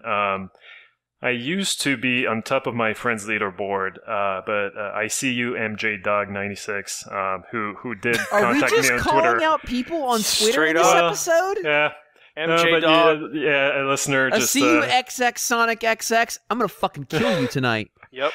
So I got dethroned on my friends list anyway. But I'll try to work on that some more. But it's an incredible game, and I've been a little bit addicted. I might have gotten, to bed like past midnight several nights this week. I'll try to be better. I'll try to not do that anymore. But it's such a perfect fit though, because it's you PS3 DX Plus, whatever it was. I forget. Because this is a plus, but I think that had a plus as well. Anyway, right? Yeah, there was DX. DX Plus was just kind of like, now you can buy DLC. Yeah. Yeah. But I played so much of that, but it was, in the end, it was in front of the TV, so it was kind of like, if you could get that in a handheld format, it would be great. But at the same time, when you are playing at this kind of speed and score and all that, you want a bigger screen than was kind of certainly offered. Like when I played Championship Edition on 3DS, it was on a smaller size 3DS. and stuff, so that wasn't ideal. But yeah, Switch is just, as he said about a lot of things, but certainly with this kind of experience, I can't imagine a better format for it. Yeah, unfortunately, one caveat is that while in the one ghost train mode, I haven't really seen any issues. In the multiple ghost trains mode, it has happened to me that sometimes the game can't keep up, and the graphics just have a hiccup. And but not the whole game, just the graphics. So that means that, you know, at some point the display doesn't refresh fast enough or something, and then you realize, oh, okay, like the game is freezing for a second. No, the game didn't freeze, the screen did, and now my Pac-Man is just like face against a wall and not moving. You know, I'm way further to the right than I used to be. That was something that I kind of, for me, because it was similar for me in terms of, I had my eyes on it for when it was originally coming out and thinking, this is definitely something I want to play on Switch one day, and then when it comes out on Switch, it's a little bit lukewarm on some of these technical things. And you think about it, it's been so common early on with Switch, is a lot of those do get addressed within. Yeah, so this hasn't yet. Months. But yeah, this hasn't. But at this price, I couldn't turn it down. Yeah, and I think that this issue does not happen when you play docked. But I'll have to confirm. I'll have to check and confirm. But great game, and come at me. So this is the end of Guillaume calls out people on Twitter to fight. We're not going to do that again. I hope so. Yeah. You can. This is the last game I ever need to play. You can control this, Guillaume. You have the power to not do that. You can take out MJ Dog. You know, go after Just Blaze 420. This is the last game that I ever need, so until... We're talking about Blaze the Cat, not Pot, please. Hey. Until DX2 Plus, or actually this is Plus, until DX3, I guess. DX2 multiplication. Yeah, in this case, the plus is for the co-op stuff, right? Like, because that was added just for Switch, but like, so I guess there could be some sort of like super duper version that comes out that isn't anything to do with. Right, there's a ton of content here. You've got basically like 30 score attack levels, and then you've got some sort of adventure mode for like more bite size. Like if 5 minutes is too long, a chunk of your time, you can play something even shorter. With these missions, which are mostly just gobble up the dots and eat the fruit and the ghosts. And yeah, then you've got like the 2 plus 2p plus 2p anyway. And yeah, it's some sort of co-op mode. And as I said earlier, Karen and I are finishing up Overcooked, but I'm hoping to get to at least try this for a bit. So I might report back. You will. You're going to report back, and you're also going to, like, call out. It'll be good. All right, well, that is going to do it for the new business segment. We are actually going to roll into, we'll probably get through about 2 email. It's been a little bit since we've done some emails, so next week, we're going to buckle down and possibly sacrifice other segments of the show in order to get email in. So, if you want to be a part of that historic pursuit that... Do you want to be a part of that? Is actually the correct intonation there. I chose my words carefully, Mr. Lindemann. Mm-hmm. You always do. If you want to be part of that Sisyphean adventure where we try to get through a bunch of email, you can send your email to rfn@nintendoworldreport.com. I say the email address every week. It does not change. But this week, we're going to have to limit ourselves a little bit because we went a little long with new business, but that's okay. Greg, do you want to go ahead and read Holden's? Hello, RFN. I suppose my question might be premature, as it's unlikely we've seen the entirety of what Smash Ultimate has to offer. But regardless, do you think the developers of Smash are putting the cart before the horse by foregoing their previous tenet of representing and celebrating the ever-changing IPs of Nintendo to now instead represent and celebrate their own legacy? Don't misunderstand me, I'm grateful that the developers are slaving away at an esports viable Pichu, but I can't help but imagine that if their ambitions were focused elsewhere, perhaps we could have got something more exciting out of Breath of the Wild than a Sheikah Tower. On a side note, if Smash Ultimate is in fact What? Sorry. If Smash Ultimate is in fact succumbent to those who regard the old as too sacred to give way to the new, then I think Mr. Jones is obliged to admit that Smash Bros. Is a hardcore fighting game franchise. Thanks, love the show. I don't think it's that at all. I don't think it's submissive to the desire. This is a hardcore fighting game. I think this game is just an evolution of what they already made. Yeah, I guess maybe it's something becomes really sort of the implication is that something reaches that level when it turns in on itself fully, I guess. Sure. So, I mean, look, by the time it comes out in December, that'll be pretty much right on the 20th anniversary of the first one in Japan. Yeah. So, I mean, it's old. I mean, the series itself is old at this point. It has got a kind of rich history of its own, rather than just the referencing Nintendo's history. Yeah, I mean, it's sort of become the point where, like, if you were going to start making spin-offs to, like, Alien versus Predator, like, you've kind of like, all right, we've really pushed this weird combo thing so much that now it's become its own ecosystem and you can exist inside of it. But I don't necessarily see anything in here that makes me think they've gone that far. I mean, certainly there's no... If they went and said, like, the last new character they're going to reveal is you can play as Master Hand, and then it'd be like, okay, maybe you've gone up your own ass a little bit. But at the same time, like, playing as Master Hand might be kind of fucking cool.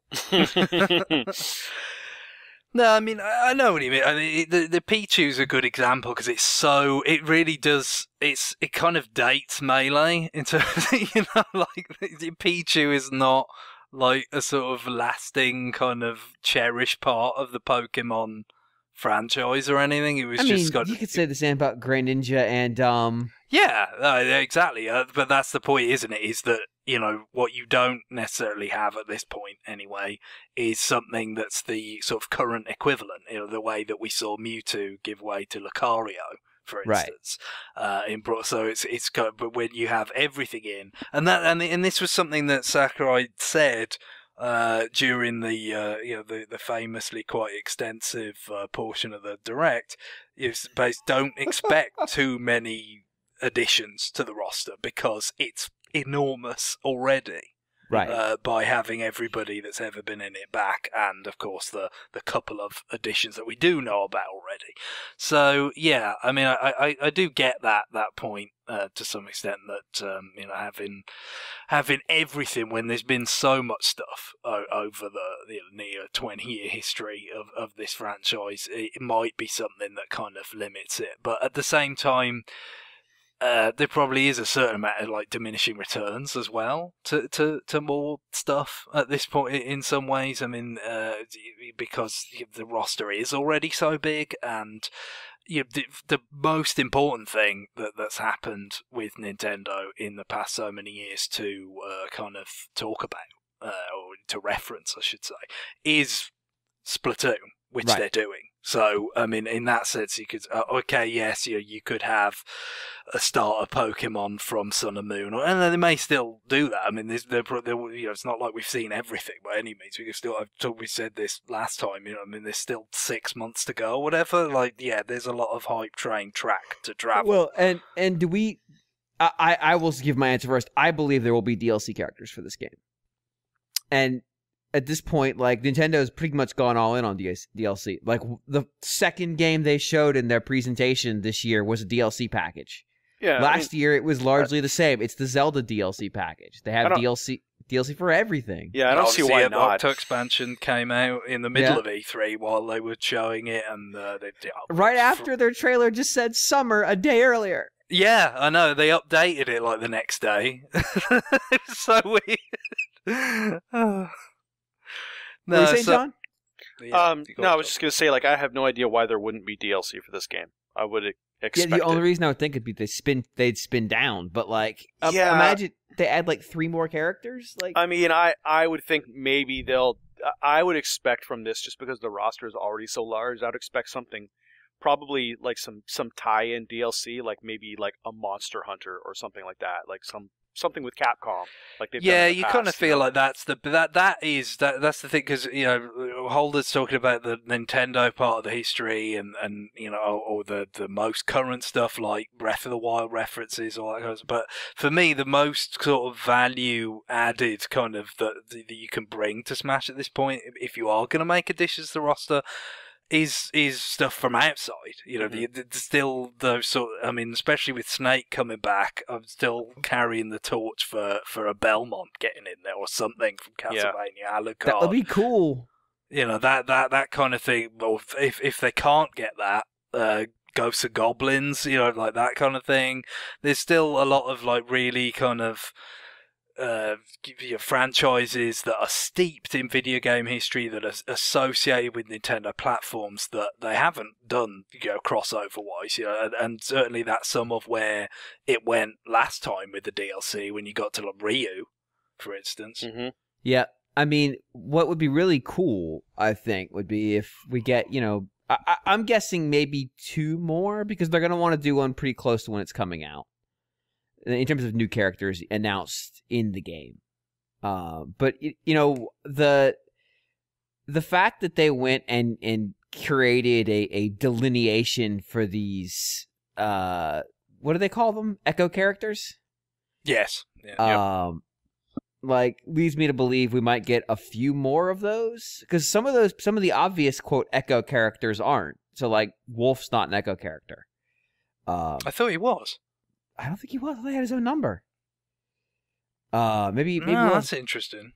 But like, they could very easily do those as well as DLC as a different price number, which would be relatively less work. Yeah, so, I mean that's what we had last time. The really major ones like that had separate licenses, Cloud and Ryu and Bayonetta. They would come with a stage and music, and they were a lot more expensive. Whereas people who were just kind of coming back, so it's like Roy or Lucas, they are Echo characters, even though that term wasn't in use yet.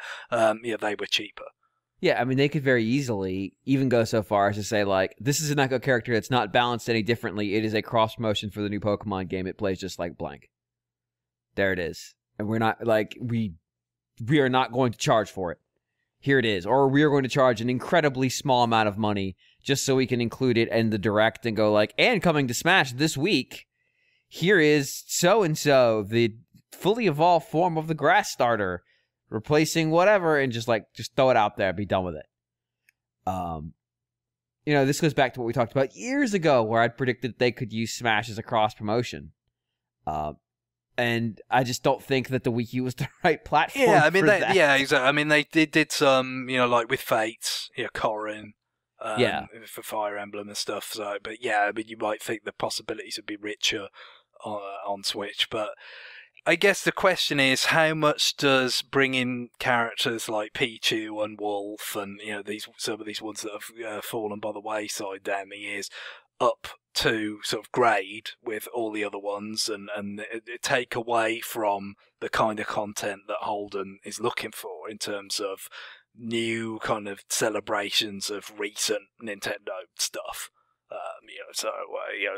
He talked about Breath of the Wild there, but that Breath of the Wild stage, having played on it, sucks.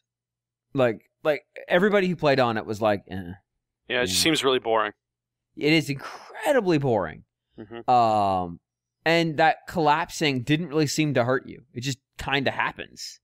It's like this stage is just.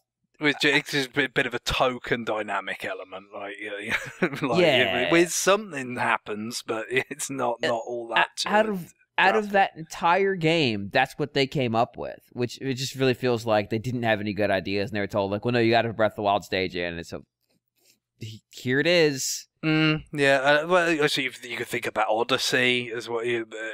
Like a bunch of those games. So it's like, okay, you do wonder if we haven't seen nearly everything that it's got to offer, and No. at this stage, and we won't for months yet. But it'll be interesting when the package comes in, how much you kind of feel like it's missing some of those kind of references to the newest games. It is something that is kind of exciting when it's when we got to Smash for Wii U, and that was like the first time that they actually got to reference Galaxy, even though it was like 7 years old at that point, and things like that. So, I can understand that. I'm just not sure, without knowing the sort of specifics of the development. It's hard to say what the kind of trade-offs are. Yeah, I mean, he's talked about it a little bit, where the decision to commit to everyone is back.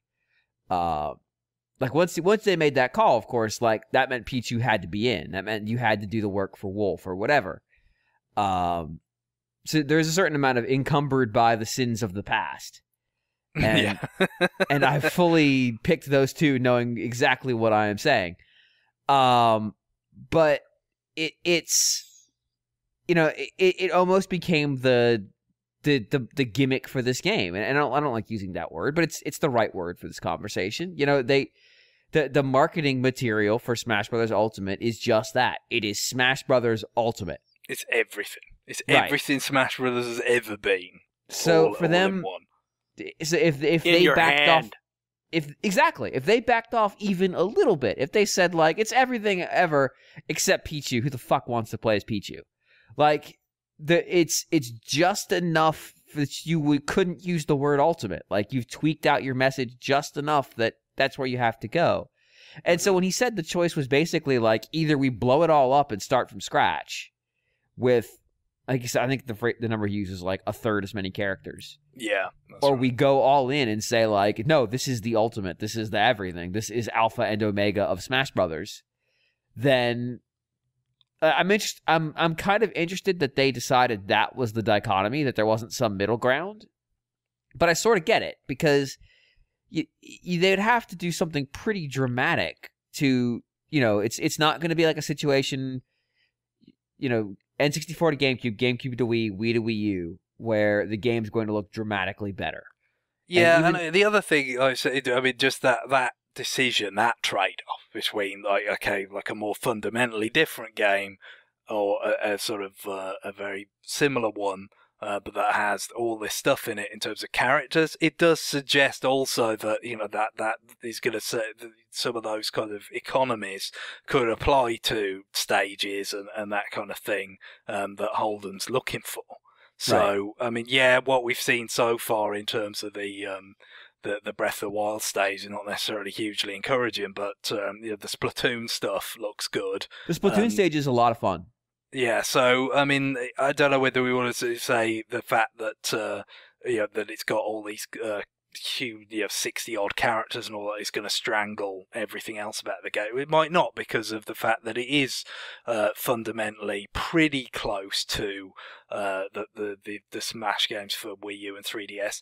I mean, we got to remember, you go back to Brawl. I mean, that had a completely different team from Melee, game arts and all that kind of stuff. So that was like really kind of starting from scratch, even though Wii and GameCube as systems were so close to get so closely related, that you wouldn't think necessarily that Melee would need such an overhaul, but that's just the way it went with those games. And then of course Bandai Namco coming in for the 3DS and Wii U games, that was pretty fundamentally different for Brawl. So the fact that this is kind of not exactly a port, but certainly not a kind of complete overhaul of the systems and everything, suggests to me that we don't need to be too pessimistic about the other aspects of the content besides characters.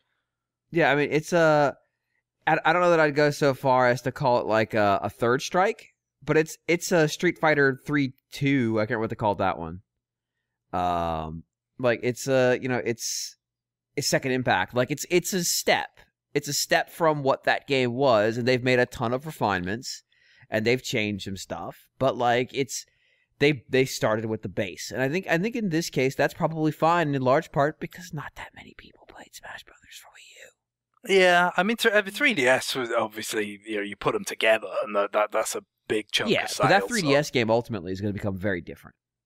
And I think the fact is that as you kind of mentioned earlier on in the show, it is a really good base. There's a lot to like there. Definitely the increased speed and also kind of recognizing a difference between one-on-one and group battles, like even just like in terms of, in one-on-one you can have these kind of dramatic flourishes for when you get Falcon punched right in the face, right? Because it doesn't affect the other two players who are punching each other somewhere else in the stage. Those kinds of little kind of changes and the increased pace and the little like what they call the short hop like moves and all that they were focusing on. I mean, it's kind of getting into the weeds, but that probably will affect like how I use Yoshi, because I do a lot of that stuff. So it'll affect me, and I've got more appreciation for one-on-one after Smash for Wii U and 3DS, because those were mainly, I played a lot of those because those ran the best, because it's only one other person. So it was kind of a necessity thing in terms of those online matches work nicely. But now, I still much prefer, the sort of comedy chaos of Smash Brothers. That is what I like it for. But going one-on-one is something that I enjoy a hell of a lot more than now than I did before the last generation of Smash Brothers, and the fact that they're really kind of honing in on it and crafting it more sort of in a dedicated way, aside from the 4 or even the 8 player battles, is another cool refinement. So I think there's a lot to like in terms of the balance they're striking here. You'll get caught up in the whole kind of, is it a port, is it a new game kind of dichotomy and all that. I mean, this is something between those two, sort of ideas, really. And I can't say I'm surprised that that's the case. And I mean, there may be some elements of it that in the end, you'll feel like, I personally would have preferred that they kind of focus more on this aspect of kind of Nintendo history rather than bringing back these characters or whatever. But when you have a source material, a kind of big tent of Nintendo, of that size, you're always going to get stuff like that. I mean, there always has been. Everybody doing Smash Brothers, people have said, why, when Melee come out, like, why are the Ice Climbers in it instead of somebody like Little Mac? And then, of course, one day, the Ice Climbers were out and Little Mac was in. So right. It's just when you've got the breadth of Nintendo material that we have, I mean, it's never going to please absolutely everybody, but certainly putting as much in as possible like this is going to offend the fewest people, I think. It's kind of a conservative approach in that sense. Yeah, I mean, I obviously there's always things you want, like in a game where you're like, I wish we had this or that. But I feel like it's still. I mean, it was still really like in terms of just like sheer couple minutes of fun. It was still up there with anything I did at E3, even though the demo conditions were horrid. It's like, okay, this is still a really awesome base, and yeah, like all the dumb stuff from the Wii U that they could only kind of do, like 8-player battles. Like you can only do 8-player battles on a handful of stages. Like you're gonna get 8-player battles now, and maybe on more stages than you could before.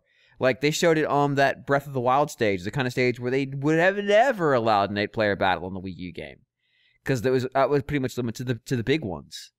Yeah, anything, and also kind of like anything with environment defamation was kind of you kind of had to, obviously the Omega sort of version, the final destination skit like that would be okay for all the levels, but if you wanted to play the real version in general, it had to be something pretty simple and bigger. Right, and so like the idea of like tight stages with 8-player battles, lots of little refinements. Hopefully the fucking board game is gone.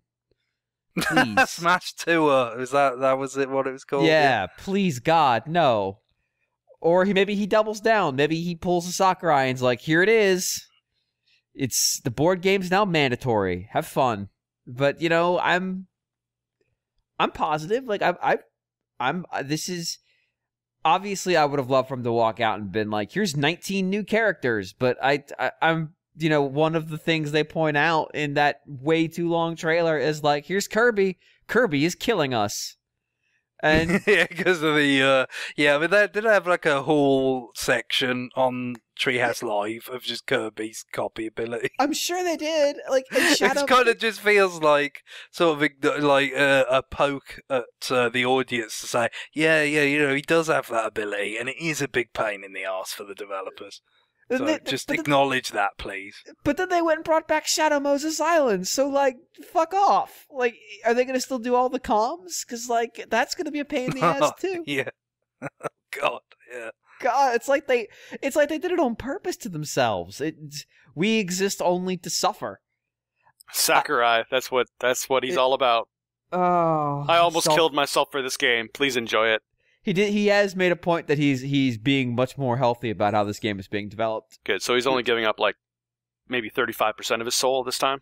I will note that we were in the media room and he came on screen, and one of the first comments, I think I probably the one that made it, was like, "He looks older." He's still alive. He aged up this time. Mm-hmm. Anybody else want to make any comments on this one? Smash Bros. Smash Bros, bro. That is technically a comment, I suppose, in a way. So I have one thing I want to run through real fast, because it's literally just yes or no questions. Is that all right? Okay. They're kind of yes no. You just give me the name. Wesley writes, "Dear RF Anchor, instead of killing franchises, how about you change history and turn one of these games into the top echelon of gaming? Also, the game you don't pick becomes a bigger disappointment." I'll read one and then stop, and then you guys give me your answer. You can give me a couple words to say why. Metroid Other M versus Skyward Sword. So I'll give my answer. I think Skyward Sword is largely okay. It's just not great. So Skyward Sword. Fuck Metroid forever. There, you all can say I lived up to my stereotype. John? Of those two? Of those two, yeah. So you're saying I would put Metroid Other M up at the top echelon of gaming? Well, the game is better. It becomes better. It becomes a near perfect kind of game, I guess. Yes. All right, you fix fine. its flaws. I would say Metroid Other M, yes, because there's a bunch of bearing in mind that Zelda games in already. so doing, you make Skyward Sword worse. It's already kind of trash, so... Oh, John. We have audio of you saying the opposite, so, I've soured on it over the years. we have 10-year-old audio of you saying otherwise. I've learned a lot in those 10 years. 7 years. It's 7 years. All right, that makes fine. it more embarrassing. Greg? I think they're both flawed. I like both, but Metroid Other M needs more work. So I guess I'll pick that because and there's John makes a really good point in that there are kind of all-time great 3D Zelda games other than Skyward Sword. All right, Guillaume? Whereas the Other M is the only one of its kind. Fair enough. And I'm still not sure I understand the question. But, So- Other M is kind of already perfect. So. Okay, so I agree. That's a great answer. That's all you have to say. Did you get permission to give that answer before you gave it? Permission from who? From Adam, obviously. Oh, yeah. Yeah. Come on, Guillaume, keep up with the jokes. Let's do this. It's been too long. I guess I should download it on my Wii U. You should definitely do that. Yeah, $20 for one of the greatest $8 Walmart bargain bin games. Straight that got I've shit ever fast been. Yeah. like everywhere, Oh, yeah. isn't it? Yeah. I mean, it's an Not honor. as fast as Codename Steam, but almost. It's an honor to pay them that $20 though for such a great game. Yeah. So just to clarify, the idea is that here are two games in a series that are not well liked in a series that's generally well liked, that are regarded as maybe hurting the legacy of the series, and so you're going to make one of the two games better, so it helps boost the legacy, and one worse, so it continues to drag it down like a boat anchor. Next. So, next set. Star Fox Adventures versus Star Fox Zero. So I guess this is an interesting one because you're going to make the series better in one place and worse in the other. Yeah, it seems like this is getting to be zero sum rather than Star Fox Zero. But it doesn't really work, I don't think. But the other problem I've got is I've never played Star Fox Adventures. I will make that a retroactive and force the rest of you to suffer with me. Because where are we going is the question on everybody's mind. Thanks, Prince Tricky. Star Fox Zero, because Star Fox Adventures is bad, and like even if it were good, it would still be a bootleg Zelda with furries. So like, that's basically my answer. Also, although no Zelda game has you, throw a ball at a dinosaur to make it change color if you do it like 30 times or something. I mean, the one thing that Star Fox Zero has that's maybe kind of there is that the merchant in Resident Evil 4, the what are you buying, is basically already here in a shrieky dinosaur that says, "Oh, that's a great price," and things like that. Like that's it. That's the one claim that this thing has. Yeah, I would agree with Star Fox Zero because Star Fox never should have been made. Star Fox Adventures never even should have been made. So. Wow. All right. There's a stream of the Player One podcast had this thing going on for a little bit for their anyway, like the review or a re-review. Anyway, there's a Star Fox Adventures stream, and just looking at the beginning of that game and how horribly it starts, it's just like you're not misremembering. The very first action you take in that game is you pick up a button and put it on. Pick up a barrel and put it on a button 4 times. That is the very first action. You can literally get lost in the shop. Yes. Where you buy stuff because the I don't know, the exit is kind of hidden from view because I guess that there was like some sort of loading happening there, and you have to climb up and down this tiny ladder and every you turn time. A corner as well. Oh my god. Anyway, yeah, it's bad. It's a bad game. Animal Crossing Amiibo Festival versus Mario Tennis Ultra Smash, which I just played at E3, obviously. Yes, obviously, because it was the hot ticket at the demo. It was the mandatory ticket. Again, I didn't play either of these, so I mean, I'm really not equipped to answer this. But I kind of feel like what John said about Star Fox Adventures applies to both games. Can we make them both worse? It's debatable that, like, when we talk about. We had the sort of discussion about the new pecking order at Nintendo for Furukawa, and the change in like how games get greenlit. Like it's these two that might be the reason for that. Star Fox Zero might have also wormed its way onto that list a little bit. Like, so you want to make a game? I think that's a Miyamoto thing, which I don't think is going to get changed. He'll still have that latitude to pursue projects like that, and I like Star Fox Zero. But it certainly could be better, so that even having not played Adventures, that would be my pick. But in this case, it's just like, well, basically, Aces is to some extent on the basis of reader reviews like an improved Ultra Smash, so that actually happened, so let's just go with that. Yeah, like, I look at it this way. I mean, Animal Crossing at Evo Festival, I'm not sure how you make that better. Like, it is a conceptually bad idea. It's like Pokemon Channel. Like there's nothing redeeming here conceptually. It's like it doesn't seem to interest children either. Like my brother-in-law bought it for his tiny daughter, and she was not interested in the least. So it's really like a failure on every level. Yeah, it's like, imagine we made a Mario Party without the party part, and then also made mandatory plastic shit you have to buy included. And then also the measure of success is literally called happiness, and sometimes the game says, you lost happiness. It's like, yeah, I did, because I'm playing this fucking game.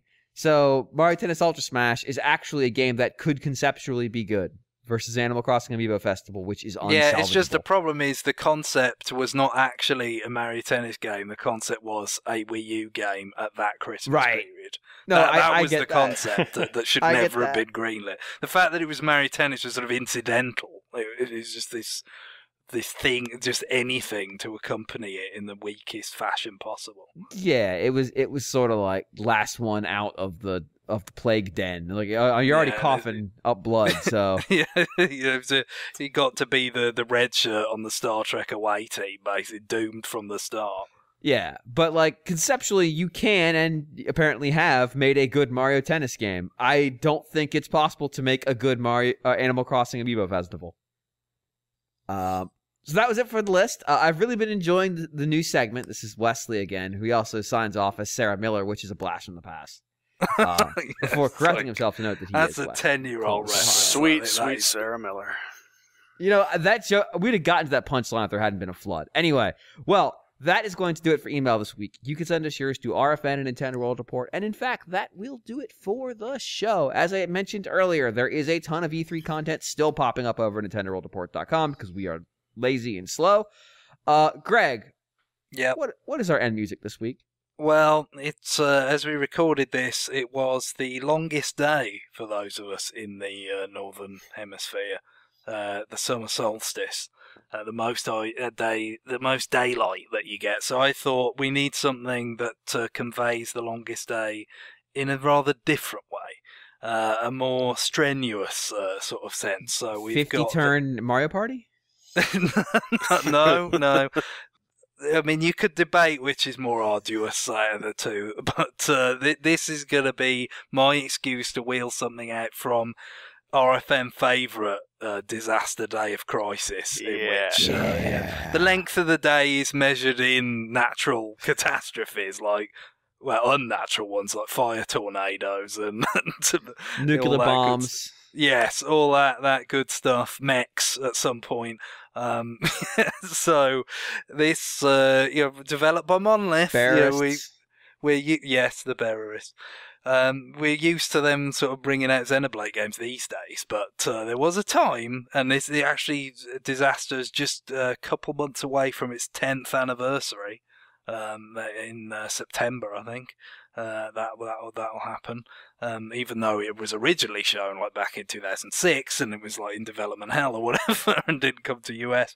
But the soundtrack is pretty cool. Actually, it's tough to make a soundtrack as epic as all natural disasters and man-made ones happening at once sort of would suggest you need to be. It's certainly very 90s action movie, as it should be, because it was very inspired by those sort of Bruckheimer produced picks back in the 90s, but kind of with the squealing guitar taken out, and then the sort of turn of the century choir brought in, to sort of update it for the fact that it was taking these 90s action movies and sort of making a pastiche of them in the 10 years late. I listened to the song. Is this a Sakuraba song? It feels like a Sakuraba song. There's a bit of that feeling there, but as I understand it, they actually got some sort of outside of games to do the soundtrack for this. Somebody who's had more of a background in actual like screen stuff in Japan. So it's not like your typical Monolith kind of sound, but it works for the kind of thing that it is. And all this hysteria about Waluigi or whatever in Smash Brothers. I mean, how are we even talking about that when there's been no mention of Ray? I don't know. Steve Hewitt. Come on. What's this? Rest in peace, Steve. I'm coming to see you one day, volcano? brother. Is that it? Vague promises about watches. Is that his final smash? Is that it? Die in 30 he falls seconds? into a volcano. That's his final smash. He falls in and then it erupts and takes out everybody on the stage. You know what? Yeah. We've actually already made him a viable character. There you go. Yeah, I agree. This is just the main theme from the game. You get if for some reason this 10-year-old Wii game that never came out in the US, you don't actually know that much about it. I think this conveys what the game is pretty well in every sense, apart from the gameplay, which is just nuts. Yeah, which is just bad. We just mix like everything ever: vehicles, first-person shooting, doing tourniquets, eating giant Final Fight style barrels of meat, like everything. Trash hamburgers. Yes, the size of his head. What a fucking game! Context-sensitive motion controls to escape a bear in a burning wood. Winnie the Pooh ain't got nothing on this shit. All right, well. Bye, everybody. Later. Bye. Bye-bye.